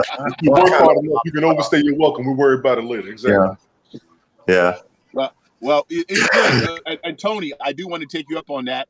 I do a 15-week, hour-and-a-half course on the Constitution and go over all the amendments and go over everything for an hour and a half every I need Monday. to subscribe to you. I want you to broadcast. If you can, may I request that you broadcast that up here? Yes. Yeah. May I request that, and please tag me on it. If I'm not able to view it, I will watch it. Absolutely. I'm new to HAP, so I'm trying to subscribe so when I see you show up. Look in the comment field. If you look in the comment field, I have everyone who's up here right now. So you make sure you guys follow each other. That's the main piece for me, because we got a lot of great minds up here. Yeah, and if you click my name, you can also subscribe. But one of the things I do want to leave you guys with, because my wife made some baked ribs and some Brussels sprouts. Now you're just messing with us. Man, go ahead. Hey, don't even worry about it. Just bring it back. Go on. Chinese food, baked ribs. Yo, what Hey, I don't even want to hear no more. We're talking she like baby backs, and I don't know if you guys ever season your ribs and not actually put them on the grill, but you wrap them in aluminum foil with some fresh garlic, some fresh extra virgin olive oil, and you place them in the actual oven for 2 hours. They'll Right. fall off the bone. It's absolutely amazing. I thought I told you. you Go sounded ahead like on, man. You ain't listening, B. You Go said ahead at on. 220 or 250? We do 300. So you Oh, do you're 300 speeding it how up. long? Yeah, You 2 speed hours. it up. Okay. Okay, 300 for only 2 hours, really? Yeah. Okay. And you can do a couple racks, pretty nice. I'm also do a brisket that way. I do tri-tip that way, the same. You know, it's all good, and it comes I out. love to cook. I mean, Ted knows this. I've got a couple of. I'm trying to consolidate all my social media. I've got cooking stuff on one channel and on. So, but yeah, and I'm always eager to like pilfer like recipes. So Yeah. please, I think recipes are for pilfering in the best sense of the word. You know what I mean? Yes. Oh no. Jazz riffs off and guitar riffs is that whole energy. So yeah, you pass around good recipes, but man, I've never barbecued. But like ribs, especially kitchen ribs, really good kitchen ribs. You're talking about in the stove at 300 for 2 hours. Baked ribs in the oven. It's great. All right. So do you have like a little? Do you have like a little tray that you put wood chips in it to get that smoke flavor? No, I don't do that because you can now have the sauce that actually have that flavor in it. No. The liquid injection, yeah. Yeah. So we have the different sauces. There's a gentleman that makes sugar-free sauce too, and you have hickory. You have even chipotle sauce now, and that smoke flavor. So you have all different kinds. We might be able to get a barbecue committee going on this house too. Absolutely, I hear it already. Man. It's somewhere. I know he's talking about baked ribs, man. I just finished grilling me an American Wagyu steak. Yeah, I bake my ribeyes too, man. You bake ribeyes too? Yep, I bake my ribeyes. Yeah, we gotta go to California. That's it. I put onion and garlic cloves in it. I sear it on both sides for just like 2 minutes, and I put it in the oven for an hour and 30 minutes, and I'm telling you, man, tender as all get out. I don't know. I use a pellet smoker. Okay, that sounds good. I mean, when I was living in an apartment, I did use my oven a lot, and I'd get like a little tray and I put the wood chips in there to get that little smoke aroma. Right. But for like a binder though, I use like canola oil, and then I do like small pepper garlic and a little bit of like the chipotle rub to it, and then I set it for like 250, 275. Wow, nice. Well, one of the things that my wife always says is that there's nowhere in Scripture, which we are biblical worldview people. She said there's nowhere in Scripture where women cooked at all. Oh, there's moments in Scripture where men cook. I never thought about that. All cooking in the Bible were done by men. Really? I didn't know this. I gotta think about that one. That might be true. No, it's not. No. I think it was who's the lady? Damn it, I ain't want to do Bible because we'll be up here another hour. Who's the lady that had the stuff in the kitchen, gave the last bit of flour, and then when she came home, there was more in there? Yeah, no. That's a miracle. She ran out of her meal, and she decided to pour out the oil in the flour, and it kept multiplying. Yes, that sounds like the Jews and their oil candle miracle. Exactly, but it's all the same environment. Yeah, but she had to live. She had to obey the prophet first. Yes, she did. Well, there you go. So there's a lot of things that even now we have missed as a society, like the biggest one of all, making sure that we take care of ourselves. Yes, first and foremost, because the oldest institution known to man is family. Yes. Agreed. Yes. Agreed. Yes. Exactly. And if you look at our family, which is first government, like my dad taught me, I'm the 15th of 17 children. Right. Okay? Wow. My parents Whoa. were married 50. My parents were married 58 years before they passed away. Let me tell y'all something. Okay. When he told me that a couple weeks ago, that blew my mind. He's number 15 out of 17. I'm listening to every damn thing he says. Yeah. Like, my His family God. deeper than most of our friendships. You know what I'm saying? Yeah. That's like Guinness Book of Records right there. But what it was, the biggest thing of all, was when you read the scripture, it says something very clear. It says you're supposed to leave and cleave. Leave and cleave. What it is, you leave. It says, and it says this. Listen to what it says. A man shall leave his mother and father and cleave to his wife. It never tells the woman to leave. You know why? Because the man leaves responsibility from a mother and father and go to responsibility of being the head of his home. Right. We may have a chauvinistic aspect on that because as much as it says a man shall leave his mother and father, the daughter is also given, if you look at it. Yes. Tell me if I'm wrong. You look at Tony, you got to go back and look at the Hebrew word. It's not given. The word is presented. The word is who? Presented.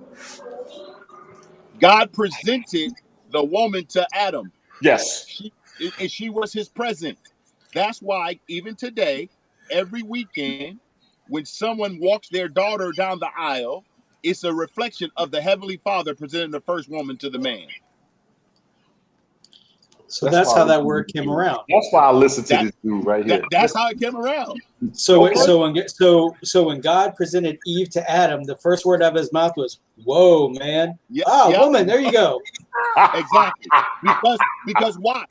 Because the hips don't lie. If you go back and look at the two words, if you go back and look at the two words, Adam was created, Eve was built. This is true. So look at the two words. Being built, when Adam saw, he said, "This is flesh of my flesh and bone of my bones." But watch this.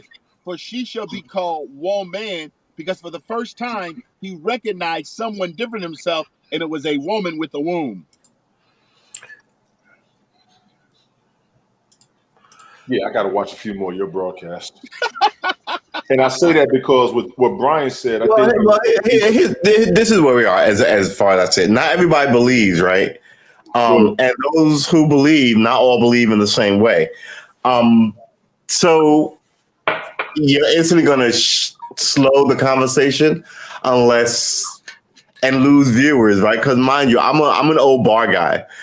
I've had these conversations in bars over pool and darts, and I'm still a mean pool player and dart thrower, drunk on whiskey as you'll ever find. Right? I'll take your word for it. I'll take your word. Still lucid enough to remember the conversation and to keep a train of thought, and smart enough that when people lose topics in their argument, they get violent or they get distracted, and then when so I can read a conversation fairly well. Having said that, you and I can have this conversation, but I think about 240 people watching now will slide down to about 30. No, I don't think so. Of the 5 of us in here, we're going to lose the other 3 people. Mm-hmm. True. I share something with you, and I want to show up in your chat and have this conversation. Okay, because I can go there with you. Yeah, but every Tuesday I do a message on faith every Tuesday. Well, I just subscribed to you, so you're going to see me Tuesday. Well, tell me what time, because I keep late hours, and I've been trying to catch my man Ace World's pod, and I keep missing it on Sunday nights because I'm asleep This dude here. Well, I keep odd hours. I'm going to be up to about 4. Then I'm going to go to sleep, and I'll probably wake up to 9, cook something, wander like a zombie. Then, I don't know, man. It's the life of a weirdo, I guess. I'm absolutely you're political and you're Christian. I'm absolutely in it to get into it with you. Absolutely. I want to give you as much body blows as you can take and learn as much as you can give me, because I want to make sure that, because you can't really talk a lot of spirituality with people. You really can't. So when you opportunities and somebody's willing to do that, you should let them know that. Oh yeah, I'd love to do that, because I love politics. Right. Yeah, so definitely. Definitely. Well, the biggest thing is this. What I share with people whenever I have my conversation. I Right. have 3 R's that I live by. 3 R's. Okay. You can receive what's being said. Right. You can reason what was being said, or you can Right. totally reject it. Right. Doesn't matter. Right. I have no hard feelings because I share with people. Right. I've traveled. I've been all over the world. I've gone places. I have different experiences Right. than other people, but I learned something. And my wife always says this: remember, our experience is not the best teacher; it's a teacher. Oh, that's pretty good. Right. I used to tell my ex, who had a totally different life than I, that when we got into it, I just tell her, you know, we're standing here shoulder to shoulder, staring at the ocean together, and we got here through 2 different paths. So who's right? You can't sit here and tell me I'm wrong, right? And she'd be like, right? Couldn't stand it. And that was what I tried to explain to her. Explain to me what you're saying without getting mad at me for believing what I believe, and stop ridiculing me. Facts. You know, because what makes you think you're right? Meanwhile, Well, here we are together. Yeah. You know, trying to back each other's play. Yeah, I see 4 uniquely original individuals. 4. This is what I always tell people. There's never been a snowflake the same. There's never been a raindrop the same. There's never been a leaf the same. And there's never been one of us the same. Your DNA, your fingerprints is completely different. My wife and I have this conversation constantly. We are unique. And one thing I told her, we are unique. I like that. We are unique. And why would I not support my wife's opinion when she is wonderfully created an original design like I am? Right. Why would I not want to do that? Because I want to celebrate her uniqueness and she celebrate my uniqueness. But I'm not going to diminish her uniqueness. Now, sometimes we come into situations we say, honey, you know what? That is your viewpoint. But I want you to understand, I have a right to look at a different viewpoint. Then we come together without being critical. Without being yes, critical. But exactly. Well, you know what, Tony, I always tell my wife this: the man finds the wife, the woman chooses the man. So I always tell my wife when she gets in a conflict, I always say, "You chose me." Right. It's true. That's true. true. She'll be like, I can unchoose you too. That's my kind of woman. She will say that shit. Good stuff, man. Good stuff. There's my Helga. There's our Helga. Good evening. Hello. I'm doing great. Hello. I think Edward dropped out. Edward, thank you for joining us. Helga's in the building. Helga's in the house. Hi, Helga. I'm Brian. Hi, Brian. Nice to meet you. Brian's good peeps. Brian. Helga. We got Helga. Helga's been put on the pedestal. I like your orange, orange that's going on there. Where she deserves to be. I'm going to ask you to keep that pedestal up behind us. If we fall, Helga is not to fall down. Can you hear me, brother? She is not to fall off that pedestal. Biz, I'm a super fan of your man, Mr. Edwin Lynn, I think it was. Yeah, Edward's a good guy. Yeah, super fan of him. But I didn't even realize he dropped out. That might tell you that my Friday is going pretty okay. Yeah, it sounds like it. It sounds like it. Ted, I don't know how much longer you want to go, man. I got time though. Yeah, we can go. We can go. Yeah, we can. Eleanor, you have an invite if you want to come up. So I usually do the invite user, like click on the person to bring them up really quick. Yeah. But it seems like it doesn't work all the time. It hasn't worked. I don't have it open on my end. And I know when Edward wanted to come up, I just put on the comment that we waiting on you to come back. Come here, you. Say hi. Hey. This is what I'm dealing with right here, y'all. Yes. Say it with me now. One world, one people. That's what I've been dealing with. What'd you say to Brian? I was like, one world, one people. I want to give me a flag smasher mask. He wants to destroy it for you.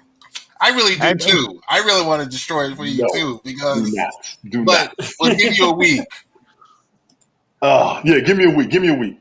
Matter of fact, give me because I don't think I'm gonna have a chance with him this weekend to watch it. I won't be able to watch it before Sunday, and then we got Ace World's broadcast. I won't have it Monday. I'll try Tuesday. I will try Tuesday. Yeah, I mean it's a good series.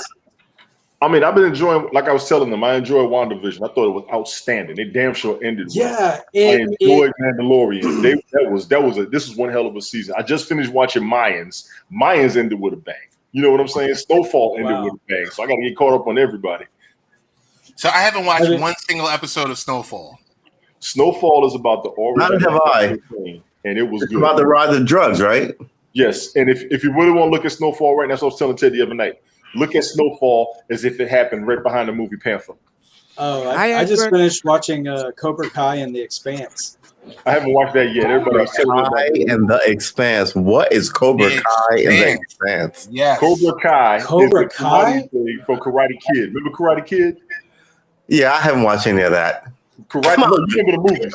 You remember the Karate Kid. You want new stuff. What's with all this rehashness? They needed it what you should want is stories about going to Mars and what's that place? They've done that. They've done that. Versus the same old stuff about going to the moon. They're rehashing the same. The Expanse is based on a science fiction novel. I cannot wait till season 6 comes out. But if you have Amazon Prime TV, it's on there. Which one is this now? The Expanse. Yes, I did see. I binged the first 5 seasons of that. That was pretty good, actually. Is it good? Yeah. Yeah, I was going to it's good. books and try to burn through them in my summer reading, but that wasn't going to happen because. And then also too, another good show to watch on Amazon Prime TV is Upload. And it's about the digital afterlife. So instead of being put in the ground, you're like being digitally. You're like living forever in a server.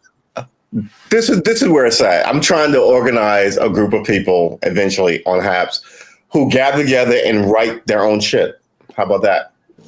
20 minutes a day for like 3 weeks at a time. You write what you write, you get it all out versus watching other people's content. Hello, come on. Is it Ruth Miller? Paint some shit. Yeah, I've got a painting needs a back here. Draw some stuff. Chai. Curse it all out. I see the top of your Ruth, head. how you doing? Fix your camera a little bit. Yeah, you got your camera. I see your cool braids and your glasses. Right. You're in portrait mode. Can you go into landscape? Or at least tilt your camera down like a little He's on the cell phone. Chai. Hoor je mij? Okay. I'm going to explain it in Dutch for her. Je moet je telefoon even... We zien jou niet goed. Y'all heard that, right? That was so daggone fly. There you go. Yeah. There you go. I said it. Do it again. There you go. Volume hoger zetten. There you go. The volume. Yeah, like WandaVision. WandaVision I thought was good. Like at the first 3 to 4 episodes, I was kind of lost, but then as you further go down the rabbit hole with it, that's when I was, that makes sense now. You had to get past. I mean, I could see what they were doing all the way through the episodes. I caught it after the first one. I was like, okay, I see what's going on, and then they kept improving. But once they hit episode 5, I bugged. Yeah, because when old boy popped up, I was like, oh snap, here we go. Ruth, you got to turn on your mic. Yeah, and then seeing my favorite gal out of the whole Marvel series, I was like, oh, she's in this, yay! Well, they told the true story behind it. I'm gonna give them that. Who's your favorite girl? There was a real. If you haven't seen one, I don't want to say it yet. Don't say it yet. Kat Dennings. She played Darcy in Thor. I know who she is. I know who she is. Didn't she have a TV show on CBS for like about 5-6 seasons? Yeah. Broke Single Girls or Two Broke Girls. Yeah, Kat Dennings. Yeah, I love her. Well, ladies and gentlemen, I thank you, Ted. Tony, I thank you for the invite. I'm glad I got to drop in for a minute. True, it was a pleasure having Discord with you. Oh, thank you. Helga, good to see you. Bryant, it's always good to see you. Everything's big in Texas. I like that. Thank you. But Yeah, I I appreciate always you tell guys. people. Yeah, I always tell people like I'm a Texan first, then an American. Yeah, exactly. Most Texans do. Hey, Most Texans do. hey, look, one day we'll talk about the Alamo. I think it's a great story, man. Oh, hell. Gotcha. Edward, thank you for gracing us with your presence, and Yeah. we will follow you on this journey I that you appreciate have it. been You going said on. Tuesday, right?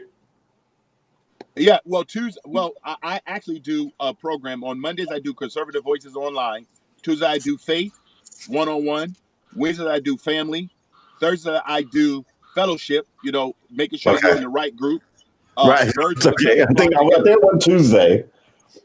Yeah, Where birds of a feather I flock can together. battle it You out want to be with an you about eagle. faith. If you want to be an eagle, you Because got to I'm get away with you from on the people. fellowship, so I'm pretty sure I don't need Thursday.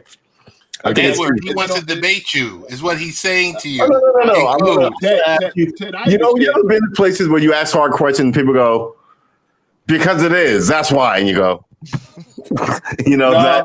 No, I want to ask I have like spoken.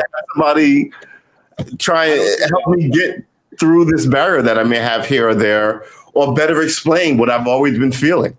Right? This is Yeah. what you know. What is it when there are three of us in His name? Right? It's kind of like, okay, Yeah, if I in could presence. honestly ask a question and honestly be wrong, you know, that's what I'm at. At least it's at this stage of my life. Yes, I understand. But Tuesday, I It's think okay. Yep. Tuesday. And I normally I if I don't have I'm in the funeral cemetery profession. All right, well, Normally, no, if I I don't have a understand. funeral, Life takes over. IRL takes yes. precedence. But if not this Tuesday, the Yes. next Tuesday or the Tuesday after. But I'll be looking for you on a Tuesday. No. I do it on Tuesday. It just may not be at the same time. I try to do it at 10 a.m. every day. But if I Okay. have a service or a family comes in the night before, then I'll move it a little later. That's all. Oh, okay. So it's early. But it's always the same. Okay. So, but I know, like you said, if you go to 4 o'clock, you're gonna have to get the replay on some of them. Right. Okay. That's all right. But I appreciate each one of you, and Tony. It's good chopping up with you all the time. Always, And brother. remember, Always. remember, everybody. I am so high, I don't need to get high. Oh, wow. Always high. Got it. You see, that's what I'm I talking am about so right there. high. I have to get high. That's what I'm talking about right there. You better come real with it. Let me go ahead and realize it. I don't know about getting high, but I get buzzed. Yeah. Well. I think high is relative. Well. In high school and in college, the way I made it through, I used to tell the guys who come to me, always say, "Hey, you want to go hang out? Want to do some drugs?" I said, "I served the Most High. I would insult my Heavenly Father if I did anything less, because He created all the stuff that you're trying Amen to do." to that. I would have walked out. I ain't gonna lie, bro. Hey, Tony, I know you would have, but now you're getting it now. I already later got it, on, but that's you would have been a designated driver that weekend. I don't want to hear it. I'm going to play the devil advocate again. I beg your pardon, man.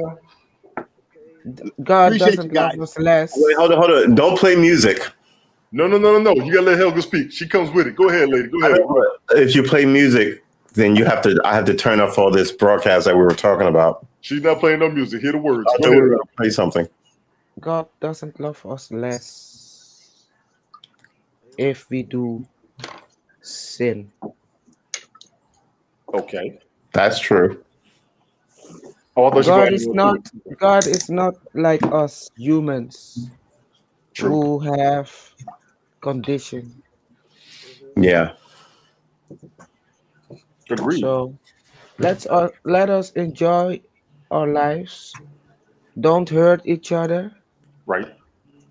Treat each other as we all wanted to be treated. Then is everything okay? That's how it's supposed to be and should be. I Yep. agree. I'm for that. It's up to us. It's up to Yeah, us. yeah, but we also have to work toward it. And it's easier, in my opinion, I've had this conversation a million times, to work toward it together, because if you try and be a righteous person by yourself, the world beats you down. At least this way you have someone going, don't give up. And the more people you have saying don't give up, the stronger your unity is, your group is. That spirit as well. when it's really beating you down, you can retreat to that group and replenish yourself. And that is, that is where your strength and your faith kind of begins, I guess, evolve. But man, it's kind of hard to do it by yourself. I'm It's banging not. on the table and shaking them my camera. It's hard to do it, yeah, by yourself. You need, like You did. we You Christian started. believe, fellowship. You need fellowship. Of Like, course, yeah, because so, we are humans yes. here on Earth. Here on Earth, a part of us is human. Yes, I'm sorry for laughing, but A part. was The outside, but the inside. It's about the inside. It is. yeah. You know, Your it's inside is about just what we crazy. think. It's about what we create, because our mind is the soil of what we bring into existence, into our body. I agree with that. I'm If we sorry, feed ourselves, is making me laugh. That's why I'm laughing. I oh, agree it's with that. okay. I believe, like, I don't watch murder stuff on TV, a lot of cop shows. I just think that you eventually begin to pollute your mind, like You do. with That's all true. the murder and killing that you see, right? Whether you read it in like violent novels or romance novels, you always have a murder or 30 Years of Law and Order. You need to sort of slide away from that. So I was telling my ex this. The only violence I can stand is like science fiction violence with like laser weapons. But I can't watch Law and Order because I used to be a New Yorker and see them shoot about a fictional murder and then walk around the street and turn around. I happen to be on the street that they shot on. So it's too real. It's too real world. It's too reminiscent of places that I want to have a good time at and that I don't want to see on their program. So, people can compartmentalize really well, but you get to an age where you've compartmentalized too much. You made too many excuses. You made too many deals with the devil. Now I just don't want to watch anybody get hurt. I don't want to watch horror movies. I don't want to watch Saw. Unless it's so exceptional that everybody's seen it, then I'm like, okay, I'll see this one out of. So but I think that weird people need an outlet. And I think that's usually some creative thing. Now it's video games, but it may be painting, maybe writing, maybe cooking, maybe, IT stuff. It may be whatever, but go in nature. I think the and majority of own people food. just like the violence. Yeah. But life is an experience. Everything what we come across, to be honest, we created ourselves. Yep. I started to say, yeah, I don't know about that. I think people aren't creating their own poverty. I think sometimes the table is so. okay, the poverty thing, that is something that we need to look into the birth trust. It's kind of funny though. I mean, like my coworkers and I, we were talking about it, and they were asking like, what do we want in life, or what's most important in life, and some were saying money, some were talking about health. For me, I just said I just need balance, and then I said, like, I don't need to be rich, I don't need to be poor, but the thing about it is I want to live. I don't care if it's a modular home, I don't care if it's a log cabin, but I need to be out of the city and just be at, like, live on a couple of acres of land and buy a lake and just live off the land. Yes. Right. Some quality of life that you agree. Exactly. Right. And we all agree. have varying degrees of that. But yeah, I like a decent quality of life where you're not. It's funny, man. I didn't realize it until I left the city about wide open sky and like all these things that you take for granted, And you realize, some space to wander around is a good thing. Yeah. I mean, it's just, I grew up in a rough neighborhood, and then because my dad was like making $7 an hour doing security growing up, and my mom was like a housewife from a third world country. I mean, I grew up in the apartment life. We later moved into an apartment life, but growing up, we were like living in this old rundown house. But my dad got tired of it. Were you born, if you don't mind me asking? Houston, Texas. He was in Texas. Okay. Yeah, Houston, Texas. So I grew up like in the Westbury Howard Clark area, which is like the rough neighborhood. Right. And then, because I mean, we had like a crack house a block down. We had a whorehouse like 4 houses down the road, down the same street. Right. Every other day, man, it was just sirens. And my dad's like, you know what? We'll just have to move into an apartment. I'm tired of this. So we moved up into it like a somewhat decent apartment, but then, you know, it was still like the apartment life, but still it was just like sirens. And then finally, like, it was just, we were moving in different parts of areas of Houston, what was somewhat decent. But finally, when I started like living on my own, that's when I started like living more like towards out of Houston. And now where I live now, I live in Richmond, which is like 35 minutes away from Houston. I'm not far from my dad. My dad lives in a decent neighborhood, but we're gonna move him out. Right, but your dad has had more time in the game. You know what I mean? But where I live now, I mean, I'm renting a room out of my best friend's parents' house, and we live out in the suburbs. At least they know you're right. So all right. Yeah, and like our nearest neighbor is like 80 yards away. I got another neighbor about 100 yards away, so it's real quiet. It's peaceful. I can leave my truck unlocked. Nice. See, oh man, good. How old? None of my business how old you are. Look, I am in my 50s. I remember my first apartment. I remember, like, I just left New York like 6 years ago. I remember my first apartment and how cool I thought it was, and every subsequent apartment thereafter. And then I left New York, and my first apartment down here was 3 times bigger than any apartment I've ever had for like half the money. And I was like, what just happened here? Right. So you moved. That's what happened. You moved. You know, I was just kind of like, Now all of a sudden I've got wander around room, which you don't generally get in like as a New York City kid. And it took me like 3 years. I used to go back all the time. It took me like 3 years to be like, maybe I won't go back this year.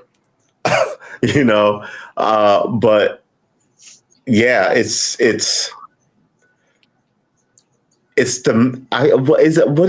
like hazing. Like we all get hazed, unless you're like super rich and a rock star, about these places that we first live and rent, and they always have their own kind of like I would love to what you just described. Nobody next to me for like 100 yards that way or that way, versus hearing the neighbors passionate arguments and then passionate makeups and then passionate arguments and then the cops banging on their door.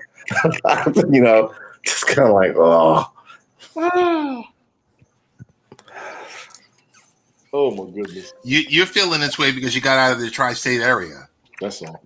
Because once you get out of the tri-state, New York, New Jersey, Connecticut, it's a totally different world. Yeah, it's amazing what you get used to, I guess, is what I'm saying. And how like my nephew here was like, these are the projects, Unc. And then they were like these 2-story like bungalows. I was like, those are the projects? Meanwhile, I think the projects are like, you know, Marcy, like, you know, and Douglas houses, like 26-story, like high-rise, like boxes upon box. But no, I was like, I would love to live there. He's like, but it's the same drama. It's like violence. It's like crack. It's like gunmen. It's like, you know what I mean? It's like process. It's the same environment, essentially. Just like someone showed me chavs, I think they call them in South Africa. These like apartments with balconies. Like a lot of New Orleans look like this. And in the inside, there's courtyards, but like there's one long hallway and they may all have to share a bathroom, right? So but when you look at them, like, ooh, that looks nice. There's a balcony, but you don't realize it's the ghetto, right? It's like violent men with guns selling drugs and getting loose with the rules. Facts. The hood. Yeah. The hood. Yo, Brian, I'm sitting here watching the news, man. Y'all got a missing tiger in Houston. What the hell is going on down there? It's still missing. Don't worry. We're gonna shoot it down. I know that's fair. I don't know what they're doing in Houston. It must escape the zoo or something. Yeah, I thought they had captured it, but they showed like on a home video or a home security camera where across the street where it was just like chilling on somebody's yard and people are like surrounding, taking pictures, and they're like calling for it. You know, I don't know. I mean, it's not out here, thank God. No. Oh my God. Well, I mean, we're not. I mean, just keep I'm not thinking worried. somebody's I'm kid not worried is about gonna it be though walking from because school and is gonna get snatched up by like this tiger. I yeah, mean, He must not be hungry. That's all I can think. He's not if hungry there's a yet. school anywhere around this thing, you got to find this tiger. And I can't Yeah. understand why they don't use those drones with night vision drone, like you know what I mean, or whatever. But they got to find it. It's. I thought they got it already, but wow, I guess not. They got to find this. Yeah, I mean, hopefully it's not in the Fort Bend County area because I mean, like the house that I'm at. I mean, I have my 9mm. My buddy has his rifle. His dad has a couple of shotguns. I mean, we're loaded. We're prepared. So I don't know. I mean, but from what it looks like, the Tigers in North Houston. If there's what's any up, Peaches? country that's gun country, Texas is gun country. So I'm pretty sure if somebody sees it, they can at least they at least have a better chance of dealing with it. I thought Texas was gun country, but I promise you, you ought to come here in Georgia. These boys is loaded. They are loaded. Yeah. Wow. I'm back. You're back? Yeah, they finished. Everybody coming over now. I see them. Alrighty. So I got my seat again. Let's see. Sweet Pea, you've been invited. Benita, we can invite you up if you want. Hi, Fanita. Hi, Eric. Hi, Leslie. There you go. There you go. Hi, Ami. There you Everybody go. sees Desiree. The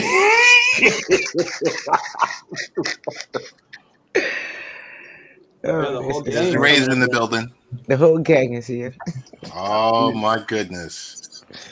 The madness meets the mayhem. Remember that Schoolhouse Rock? Energy. Yep. But I'm cooking stuff for next time. Okay, cool. Gotcha, Sweet Pea. She is so sweet. I'm so serious. She is so sweet. She I'm goes good by the to watch name of you all Peaches. talking about everything. Yeah. Ted, you had a heck of a broadcast tonight, bro. 296 people. Congratulations. All of a sudden, there's a bunch of nice people in the chat. It's over. This is what we do. This is the people we talk to. Adorable. This is Friday night. This is when you don't do like a structured program and you just let it flow. Much more for the Latinos in the building. I hear you, Mauricio. I hear you. I hear you. And we got Desiree in the house. Yes. Oh, Helga, sorry about that. I know somebody wanted to talk sci-fi the other night. I don't know how much time we're gonna have left. We about to hit that 2-hour mark, man. Hey, let it go. Let it go. Let it go. Let it. Just let it run. Let it run. As long as you're good, I'm looking out for you, bro. Yeah, I'm good. I'm good. Well, where I'm at, it's only 10 p.m. So, right, it's 10 on a Friday. Most of us trying to put the kids to bed, like I'm about to do. Well, that's true too. Right. Oh, I'm it's looking only at that. 4 o'clock in the morning here. Who has the best chicken sandwich? 4 a.m. Girl, stop it. Stop it. You win. It's 4 o'clock in the morning. Oh, you win. Yeah, Collins about that same time frame too. KFC, Brian, stop it. KFC, stop that. No, Vanita was talking about best chicken sandwich. So I'm like, KFC's chicken sandwich or the Popeye's chicken sandwich? KFC. What's good? We haven't seen you in a minute. Popeye's chicken sandwich. What are you talking about? Chick-fil-A's chicken sandwich. What are y'all talking about? I'm at the lean towards Popeyes on this one. I'm leaning towards Popeyes. Zaxby's, Cajun Club. Nobody's got Popeyes all day. I appreciate you, Vanita. I like yours too. You always try to stay positive and be welcome to everybody. You right here, lady. Anytime, holla at me. Chicken heathens up in here. Burger King only? No. See, Vanita, you can't say Burger King early because one day, one day she went to Wendy's. One day she went to Wendy's. Another day she went to a Whataburger. Or no, not Whataburger, but she went to Wendy's. Then she went to McDonald's. And now she's talking about Burger King only? No, I don't think so. Burger King chicken sandwich is fairly fire. I will have to give it to him. The fried chicken sandwich is pretty good. But if you ever find a Zaxby's anywhere, Get that Cajun Club combo. You will thank me. Cajun Club combo. Cajun Club combo. You cannot beat that chicken sandwich. Nobody's got to beat nobody. Well, we don't have a Zaxby's here. Like as far as like chicken spots, we have like Popeyes, KFC, Churches, and then we have Louisiana Kitchen, and then we have Frenchies. Frenchies is kind of like that Cajun style. I haven't had. These are regional restaurants. Because I've never heard of the last two, Louisiana. Now, I will tell you, as far as what you told me, KFC would have the best grilled chicken sandwich, but they don't have them anymore. So I don't know who had the best grilled chicken sandwich over a fried chicken sandwich. You know what I'm saying? Like True. a fried chicken patty. True. You remember Churches? Remember we used to have one on Merrick Boulevard? I never remember Churches in New York. Never. Churches used to be. I hated Churches fried chicken. This is like back in the 80s. Like the crust was always like 3 inches thick. I was like, it's exactly. It still is. It was carved. I hated it. And everyone, you know what I remember? I remember the honey butter biscuits. The honey butter biscuits. The biscuits was fire though. Yeah, especially you could like nuke them and like cut them in half and like hit them with butter and jelly. Yeah, pretty good stuff. But like. I'm gonna tell you like this. Talking biscuit game. Very few people have decent biscuits. McDonald's biscuits used to be right across from Rochdale. Dallas chicken used to be right across from Rochdale. Listen, guys, if you aren't following Sweet Pea Leslie, make sure you do it. This is our time for us to network together. I did see that KFC gaming. Everybody follow everybody. Everybody. That's the only way you grow this network. That's right. And every time you broadcast, you will see each other's pop up because I get like 20 notifications a day. All of y'all. That's what's up, though. Make sure everyone follows Desiree and Eric Hypes. Yes. Of course. Don't forget our guy Vaughn. Where's Vaughn, Helga? Vaughn's celebrating his birthday this weekend. Okay. Happy birthday. Jack in the Box. Birthday to Vaughn. I heard some crazy things about Jack in the Box. Your system has to be used to that food or else you will pay for it. I've had Whataburger. Whataburger is good. Yes. Whataburger is truth. You as an American male should have a burger game that is second to none. No one even cooks anymore. Whataburger, Burger King, McDonald's. Yes. And I'm not going front. I've grown up on McDonald's all my life. I remember. I will say I've never been to Cali, but I want an In-N-Out burger just because I want to. Everybody talks about them so much. I went to Cali twice. I did have an In-N-Out burger. It was it. What'd you think? Yeah, we now have 2 locations in Houston, and really, I don't see what the hype is about In-N-Out. I mean, I tried it; it's good, but it's just to me, it just tastes like my neighbor's cookout. Yeah, my cookout. It's like Five Guys. So like the Five Guys is sort of like that. I feel like my home. It tastes like my homie cooked a burger at his grill just because it's. I don't know. I don't know how they do it. Maybe they smash. Virginia. I did not know. Yeah, I'm in Virginia, but we also have Shake Shack. I'm sorry, I thought you said Virginia. We also have Shake Shack, but that's sort of like. I guess it just tastes different from the typical fast food burger, which is Burger King, McDonald's. I had Cookout when I was in, I think I was either in Virginia or I was in North Carolina. They don't have that here about 2 years ago. They just came down here. Cookouts in Virginia? I was either in Virginia or I was in North Carolina. I had Cookout. No. I was in Virginia, and in Richmond. I was in Richmond. Oh, for real? I had Cookout. The Baconator. Yeah, that Baconator. There is one in Virginia. It's serious business, bro. That breakfast Baconator. Yeah, the Baconator is the truth. I had that Baconator is the truth for breakfast. Especially if you get a triple Baconator. Man. Get out of here. It's like it's like 10 minutes from me. Triple Baconator is the truth, man. Yes, it is. Triple Baconator. Wow. Can everyone type something in the chat so that we can make sure that everyone's getting followed? Best burgers in her backyard. Eleanor is hilarious.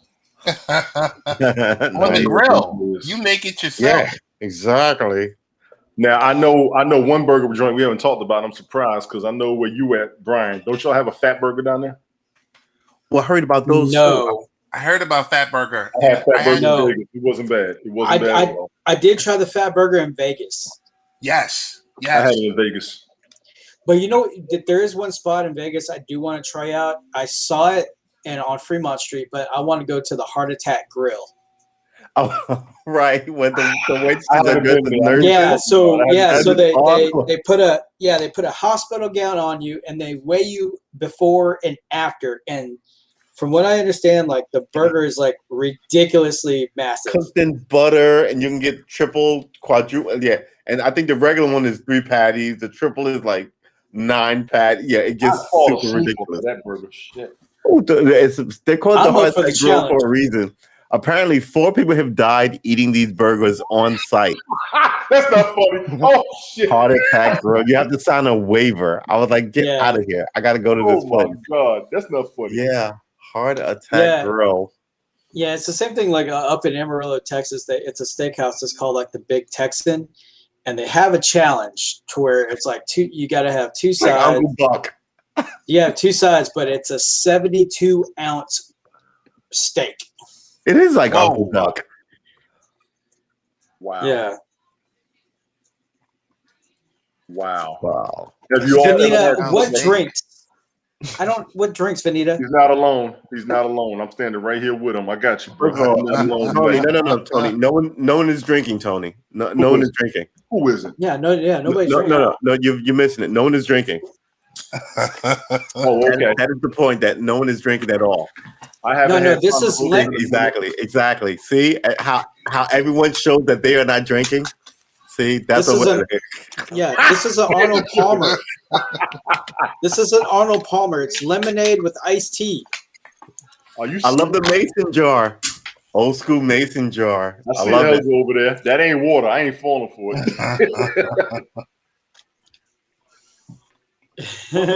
Someone put alcohol in my non-alcoholic beverage. That look like What some shine. what killer drinks? These are not killer drinks. That look like some moonshine. She ain't fooling nobody. What? I have 18-year-old aged Scotch whiskey, and I have some Drambuie, and I'm having a Godfather. So it's like 2 shots of each. What is a Godfather? It's 2 shots of any Scotch whiskey and 2 shots of Drambuie. I didn't know this. Okay. Yeah, Drambuie is. I've never heard that before. Yeah. Okay. Yeah, so you mix that in there, or if you want to have a. No. I'm sorry. Godfather is. I got it mixed up. A Godfather is 2 parts Scotch whiskey, 1 part amaretto. That's a Godfather. What this is a Scotch whiskey and the Drambuie. This is a rusty nail. I actually have amaretto here. I'm gonna I love that amaretto. I left alone about 10 2 parts Scotch whiskey, 1 part amaretto is a Godfather, right? It's already happened. I'll write it in there. Vanita, it already happened. Don't even worry about it. Vanita, she can go ahead. It's over. You can forget it. It's Friday night. We ain't got to work in the morning. Forget it. Can't drink and cook to be drunk. Hilarious. I gotta pay attention to the chat. The chat is full of comedy. The chat stays that way, bro. This is how you broadcast. You gotta read what they're saying. You have The got chat to. is full of comedy. What is James doing? I thought he would have came up here. I got water too. Telling you. Okay. Telling you. So I don't know. No, you don't have to drink, but like if your drink is water, then be on your look.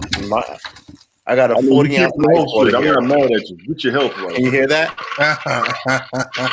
Okay, so there it is. I put it in the comments. Godfather 2. Okay. I stay moist and Yeah. lubricated. Jesus, Lord have mercy. Oh, Yeah, so this is a rusty nail. where's my Helga? 2 shots of there Scotch it is. whiskey, 1 shot of amaretto. I see you. I see you. Godfather. I see you. I can't believe I've never heard of that before. Anybody else Yeah, ever heard of that before? it's a classic drink. That's right. I'm gonna give you a drink I want y'all to check out one day. When you get a chance, get a Mai Tai and pull I've up heard of that. the recipe they had at Paradise Cove in Hawaii. I could not stop drinking it. I promise you, I went through 7 straight. I could not stop drinking. I went through this phase with mint juleps. I don't make them, but man, like mint juleps. Mint juleps. Yeah, they do them at horse races, but it's a lot of I don't even know what's in it anymore. But yeah, okay. I'm gonna try and be up there this summer too, bro. I might have to hit you up. Eyeballs are easy. It's whiskey. It's actually bourbon and Yeah, Ruth Miller, you ain't being slick. You trying to hide your glass off the camera. Helga, I need you to interpret for me. Right. Come on up here and you know what I'm saying. Hey, Chai. Je moet je camera een beetje naar beneden doen. Ze willen zien wat jij drinkt. That was so sexy. I ain't gonna lie. Do it again. I'm gonna pick on you, Helga. There you go. There we go. What is that? It's wine. What kind of wine? This Moscato. Moscato. Moscato. Oh, okay. Moscato's okay. Sweet wine. Moscato. I'll have Moscato. Moscato was okay. It's okay. Moscato's that sweet wine. She now Okay. Sweet wine. Too glad you got your phone. Absolutely. Yeah, everybody big up Eleanor for getting on her feet for real. I was worried about her for a minute. She's about to have her own place. Good stuff. Okay. That's real. That is real. It is real. She was going through the struggle straight up. She was going through the struggle. Nah, for real. She was. Straight up. She was. And she's always supporting people up here. She was doing it on Periscope as well. We got to look out for her straight up. So, you know, I know a lot of y'all may not know her, whatever. I've known her for a little bit. I got her back on everything. I got her back. So sweet. Now I hear it. Brian just dropped. Yeah, Brian just dropped. I thought old boy would have came up by now, bro. I'm good, though. Who's old boy? 10 o'clock Friday night. Who knows the pops up? Oh, no, but he doesn't come up until like 11. Okay, we still got time. Good. Let me see what Don Lemon talking about, because Don done. Hey, I ain't worried about that. Okay. News is getting boring. I ain't gonna lie to y'all. News. It's not news. These are opinion shows. Yes. Well, what's going on compared to what we had before has slowed down. So, like I said, I don't even have much more than what's been happening. My wife told me I need to check out Marlon on Netflix. Hey, Eleanor. Hey, Tony. Hello. Hey. Congratulations, lady. Hi, Ellen. Congratulations. Kim. I owe Let a lot it of be. it to my friends who co-signed for me. So I feel I'm you. very grateful for them. All you got to do is maintain it. You know what I'm saying? Yep. That's all you got to do I is just maintain it. needed to get in. Yep. That's all you got to do. So congratulations. Let it be. I thought I was subscribed to Let It Be. I guess I'm not. Been here roll through everybody who's been in the comments. Oh, that was weird. You know what it is sometimes? Sometimes, like, I will be subscribed to you, Tony, and then I'll come up some days, I'm not subscribed to you. And I'm like, what is going on here? It's a glitch. Well, you got me on Twitter too, bro. So anytime, you know what I'm saying? Y'all can holler at me whenever. Yeah, definitely. I just noticed that sometimes. I'm like, this doesn't make sense. Well, like I try to get my broadcast link on my Facebook and my Instagram. It's not showing up there like it did before the Super Bowl. A lot has happened in the past 2 months. I don't know what's going on. But it's all good. Like I said, we got this. Everybody's able to get here. He had to refresh. He lost his connection. Okay, your invite should still be there too. Okay, good. You still there? Man. Cool. He's good. He's good. Yeah, for some odd reason, it just like it froze, and then it just said I lost connection. It's been happening with everybody on every device. I know I've seen it on all my devices in the past few weeks. So all you gotta do is shut it down for a little bit, give it 5 minutes, try to get back up. This is funny. No glasses excuse to stay away from. Oh Lord, what's she doing? What is she doing? What is she doing? Yeah, it is glitchy, Eric. I'm with you, man. I'm with you. 328 people, bro. Yeah, it does. It does. 328 people. All right, I'm starting to get drunk. I ain't gonna lie, bro. I'm gonna drop down, man. So listen, are you working tomorrow? No, I'm not. I got him. I'm gonna try and lay him down. He's not gonna lay down until I lay down. So I'm trying to keep him on the couch and chill out for a minute. If y'all still up, I will jump back. 10:20. Yes. It's only 10:20. No, but his son is 7 years old. He's gonna lay his son down. I know, but it's the weekend.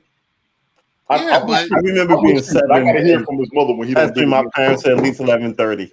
Shit, I had Tony, you go do what you're gonna go do. Yeah, exactly. I'm gonna go be a father, man. Leave me the hell alone. Hey Tony, you gotta try this stuff I'm out. gonna jump back though for real. Whoa, hey. Oh yeah, that's the good stuff. Woodford Reserve. Brian, you went there, Brian. You went there. I feel you. That's pretty good. You went there. You went there. I feel you. Big ups to all That's of y'all pretty up there, banging. man. Follow us. There should be another one coming on tonight, and definitely I will be on tomorrow. Ted, you got to be with me. True, you got to come with me. Helga, you got to come with me. Brian, you got to come with me. Eleanor, you gotta come At with what me. time? I gotta learn how to put out alerts. I just pop on and go with it. I'm gonna aim for 8. It may be 9 because I got a party I'm gonna go to, and I'm gonna take my son with me, depending on how much money he has when I'm coming back. That is quite the party. Your Well, son's gonna you do know that your son's gonna pull more chicks than you, right? Nah, the grown everybody folks loves together, young kids. and they Oh, still he's bring the adorable. kids. You're gonna be like, So man. I'm gonna bring the kids, let them chill out. We're gonna trip out. Everybody gonna have the kids around. I'm gonna let them play and run a little bit. So when he come home, he tired, he go to sleep. I can sit up here peacefully and broadcast. And that is the man with a plan right there. All of y'all, amicably. Drop down is only for the Echo Show. Love, love, love. Hey, Vanita, we will catch up. Appreciate you, Eric. I see the comments. I'll be right back. Y'all good. Like I said, Ted, appreciate you as always, man. Every week, Always, brother. You got me. Much love. Definitely, we come on tomorrow night and let y'all with me. Y'all check it out tomorrow night. Should be the same time, 8 p.m. Eastern, maybe 9, maybe 10. But I will be on tomorrow night. Not too late, otherwise I can't be there because I'm 5 or 6 hours ahead of you. Right. I'll make a deal with you. If you get a nap and I broadcast and you wake up, then I got you. If you don't, I understand. How about that? Alrighty. You and your orange blanket. How about that? Thank you. Y'all be good. I'll catch up with y'all later. Right. Appreciate you, man. Alrighty. Be good. Y'all take care. Thanks, Jenny. Eric, if you want to come on up, you can come on up. Yeah. That didn't happen. What didn't happen? The thing that didn't happen is me swishing my drink around and spilling it on my white t-shirt. So where is Ruth located? What are you drinking? I'm drinking Jim Beam Apple. Jim Beam Just Apple. because I used to drink Jameson's, and I used to cut green apple into it. And I think this is fairly new, within a year or so. And when I ran across it, You should try this brought stuff. back all this. I used to drink that too. But as I age, I kind of want a fruitier, lighter vibe on what I'm drinking. And I've always been a whiskey dude, so this is I can understand that. decent proximity without mixing it with ginger ale. I'm sitting here going, So do you have like a sweet? when I was your do you have a age, sweet young tooth? man, I used to drink whiskey straight. They're like, all right, whatever Wait, you do did. you old have a man, sweet? we Do don't you have a care. sweet tooth? Huh? Do you have a sweet tooth? Do you have a sweet I've tooth? never had a sweet tooth. But the things that I really like Reese's Pieces and but when I was a kid, the stuff that I really liked was like what are those now and laters and You should try this. yeah. Nah, I just think I think I'm on the sunset of my drinking life. You should. You know what I You mean? got the Tennessee Yeah, you whiskey. should try this though. Tennessee. What is this? Yeah, you should Tennessee definitely try this. butter whiskey. Peanut butter. I have two things. In the other room, I have I have peanut butter whiskey. I looked at it and I was like, why am I gonna pick this up? And I bought it just because I love peanut butter. And I have what is the name of that? Really sweet liqueur. Peanut butter is great. Amaretto. But Yeah. that's still sitting there because Amaretto's good. like It's the last really time good. when I started streaming, I was sitting up here talking to Ted and I was looking at some of the stream and I was like, wow, look at the titties on that guy. I was like, that guy's me. You know what? I need to like slow down with my drinking, slow down with my whole vibe. So those are on the shelf. This has got to go. But eventually I have to get back down to like a battle. Like what I like to call my talking shit weight. Where I look sort of formidable. But yeah, all this stuff has to sort of, I guess, be set aside. So I'm not going to try and venture into the realm of new whiskeys because I'm a whiskey guy. Eric, what's going on in your world? So yeah, please. Good to see you, Ted. Good to see everybody up here. Good to hey, see you too. Chai. Love you, Helga. Look at all these names. Brian, good to meet you, brother. Nice to meet you, man. I've seen you a few times.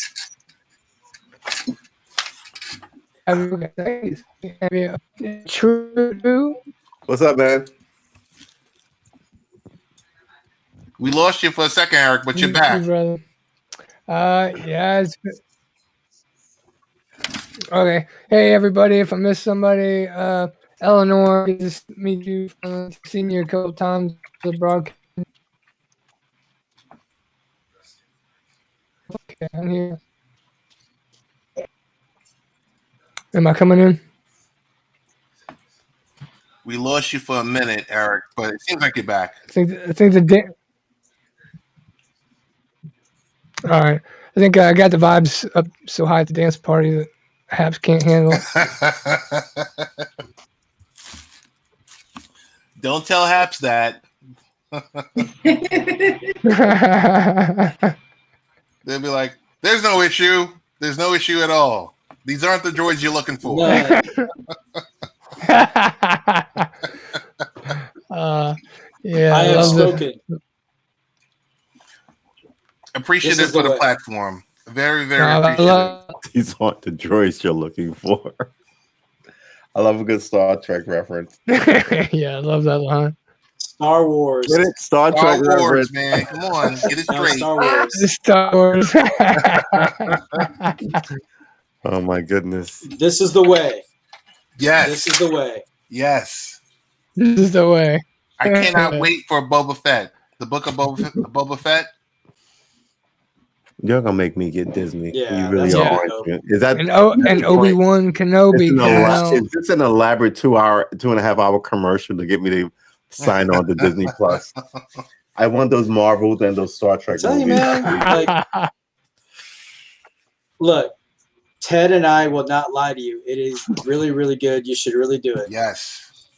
Yeah. You should get Disney Plus and watch The Mandalorian.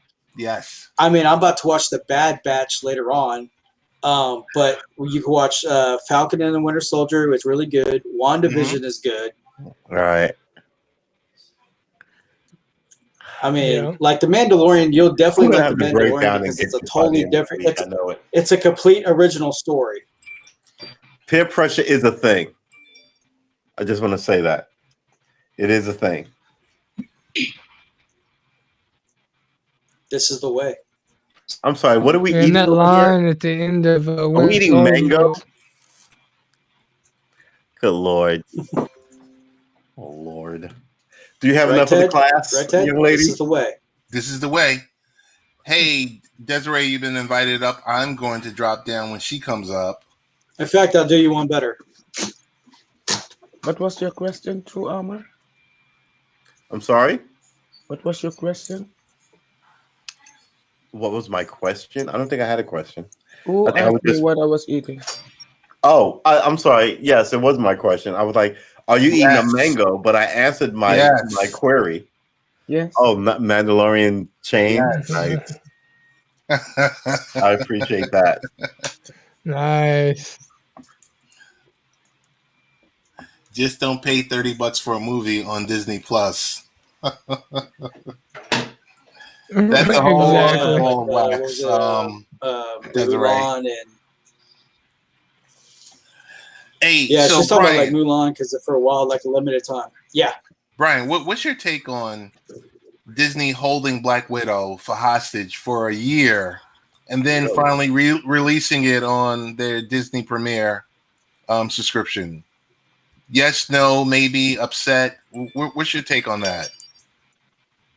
I'm annoyed by that because that's by holding it hostage, you pretty much would piss the fans off, and then that's how you'll lose subscriptions. Yes. Because already people are paying enough just for the content that you have already, so they expect more content to be brought out if you want, But by holding it hostage and kind of waving the finger saying no, no, no, no, then yeah, you're going to lose subscription. I think they already lost like $600 million in subscriptions. Yes. Because after what happened with Gina Carano and all that. So here's a question, because I was having a conversation the other night. I mean, Disney has. Did she get uncanceled? No. She's still canceled. She's still canceled? Actually, they're going to bring her back. She's a B-rated actress, a D-rated actress. But that's not the question. Did she get uncanceled? No, she hasn't, because she's like they're bringing her back. So she got uncanceled. They're bringing her back because, yeah. Go ahead. Yeah, Favreau said, I want her back or else. And when he says else, it's like he'll drop the project. Him and Filoni will drop the project. All right, that's fine. See, and that's her money maker. But that's not because they need her back. She's not like Gunn, who wrote and directed like stuff, and they fired him and had to get him back because other people ran after him immediately. She's being hired back because people in power sided with her, right? So that forces the hand of the non-creative business people. I totally get that, but I don't know. It's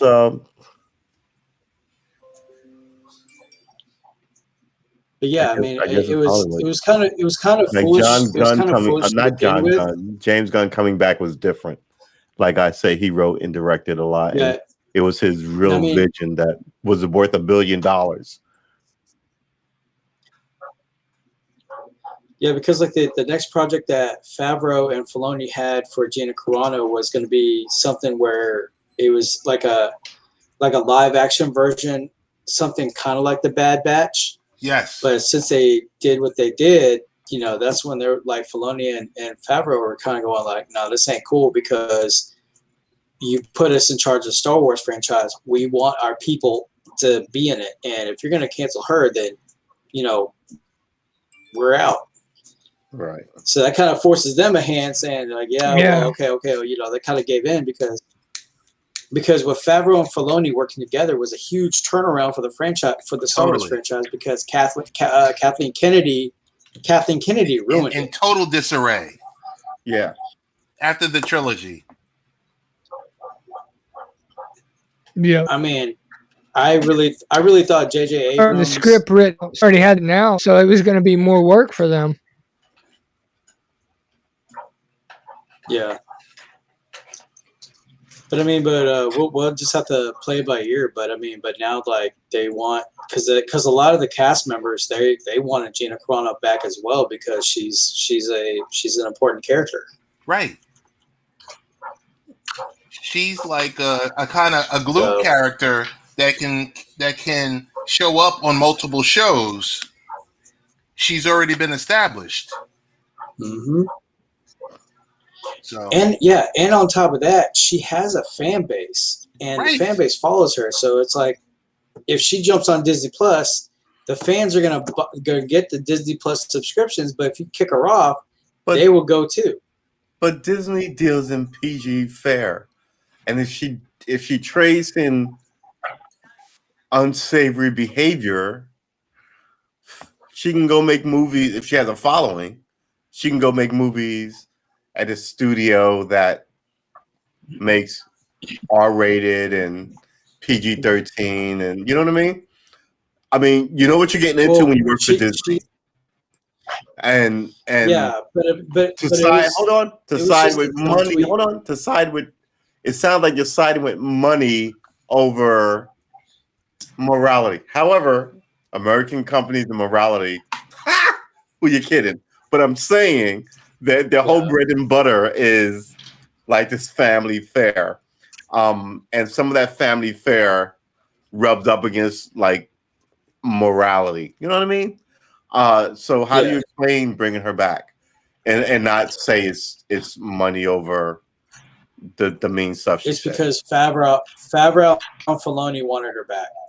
Well, yeah, but because they're in charge of the Star Wars project. Maybe you just uncovered 3 bad people. You know what I mean? I mean, what if your point is we make PG family fare, and we don't want to be associated with salacious and bad stuff? and that's been the way it is up until Marvel superhero movies have us moving our alignment from family fare to and unsavory actors. We don't want to deal with unsavory actors to, we'll just shellac over all the unsavoriness to make this hard buck.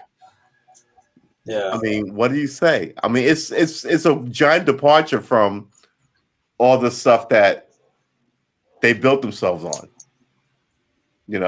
Family movies, Disney, Sleeping Beauty. Yeah. I just think it's an interesting sort of choice to make.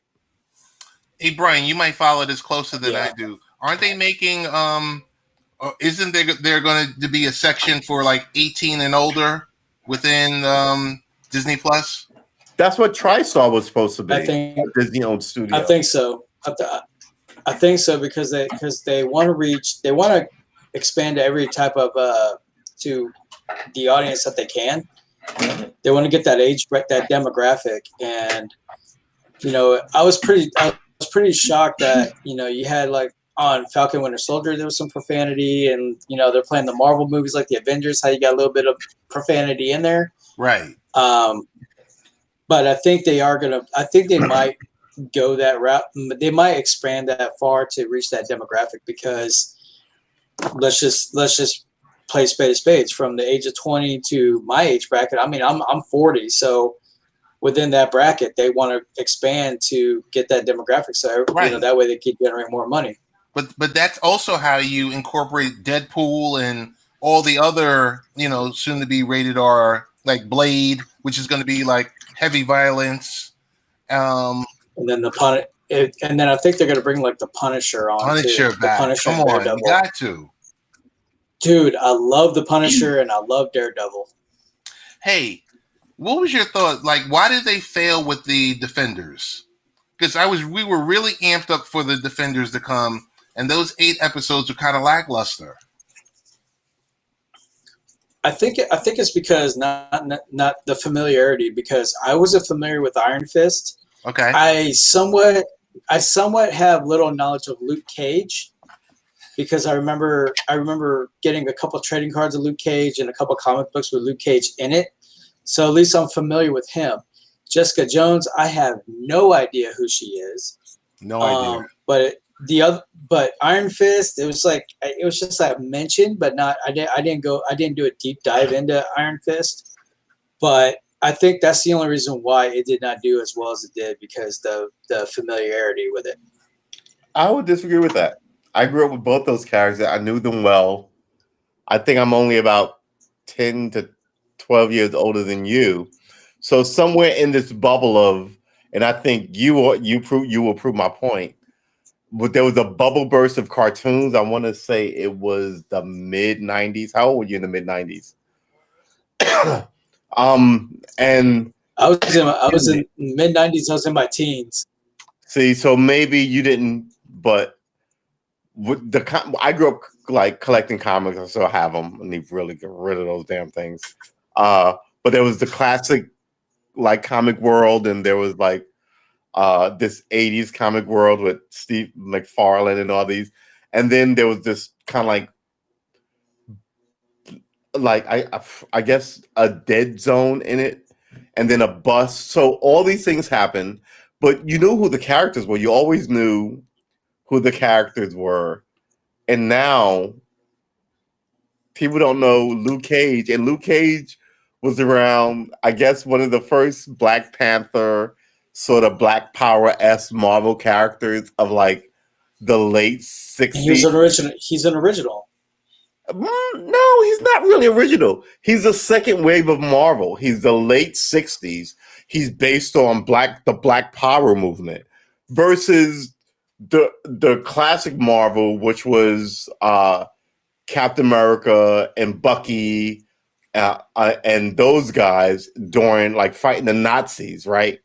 Then the civil rights kind of so I get why people, because you make a really good point about Luke Cage. I think he burned really bright and kind of, so maybe you shouldn't know who he was, because he came up And all the Black Power people were like, yeah, Black comic book characters, because, you know, they were soldiers, they read comic books too. They came back from Vietnam.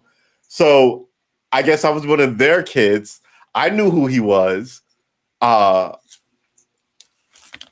They're really, wow. Why would you know who Luke the fuck Cage was, right? And I got who his sidekick was, who was also fairly lame, now that I think about it. This martial arts sort of Batman-esque character, very kung fu from 1970s as well, right? Yeah, no, I agree. I fully apologize, sir. I'm gonna sit over here and cut my mic off for like 10 minutes. Yeah. Shame on me. But yeah, you should know who those guys were. No, you're good. No, you're good. You should absolutely not know who those guys I got were. into comic books. Yeah, I got into comic books because like my older brothers were into it.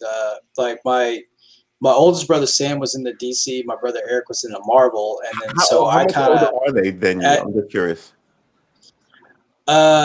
With my oldest brother Sam, there's a 10-year difference, and then my brother Eric, there's a 7-year difference. So, but I got into comics because of them, and then after a while, like I was kind of bored one day, and I was like, well, I just wanted to read, and I was like, ooh, cartoons. You know, I'm a kid at the time, and I'm flipping through it, and then by the time I know, I'm like, oh wow. So the first superhero comic book character I latched onto was eventually Superman. And then when I started reading more into Marvel, like the one character that I could see myself being related to, that I could relate to, was the Punisher. Because I grew up in a rough neighborhood, and just seeing how bad the world is, and so I had that perspective of the mind. So that's like I heavily related to the Punisher, and then later Daredevil. But I think I guess I was like a phase, but then after a while, like when I got into like the X-Men, my favorite one is Magneto. I mean, I love that character. For some odd reason, I can relate to him. It's weird. There's a method of my madness, but that's how I saw it. I understand that. Desiree, what's going on in your world? Nothing much. Just hanging out. Okay. Creating artwork. Okay. And jamming to country music. Yeah, and getting back on the pole, dancing. Yeah. Having fun. Eleanor, anything you would like to share or anything like that? Oh, no. Okay. I got an apartment. That's about it. Hey, congratulations. Congratulations. We just don't want to dominate the conversation with Marvel and Disney and everything else like that. Congratulations, Eleanor. So when's the housewarming party? Yeah. When can we show up and annoy your landlord? 19. James, of course. I'm out the first month. Yeah, congrats, Eleanor. Of course, James will jump in on key words. Yes. He always jumps in on the moments I'm speaking, and I'm just like, oh boy.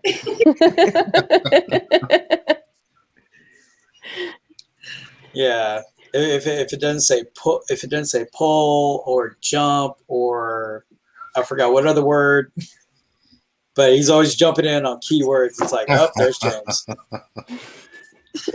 Oh my goodness. Got it. Yeah. I don't know. Guys, I'm getting ready to shut this down because I have to go spend some time with the missus.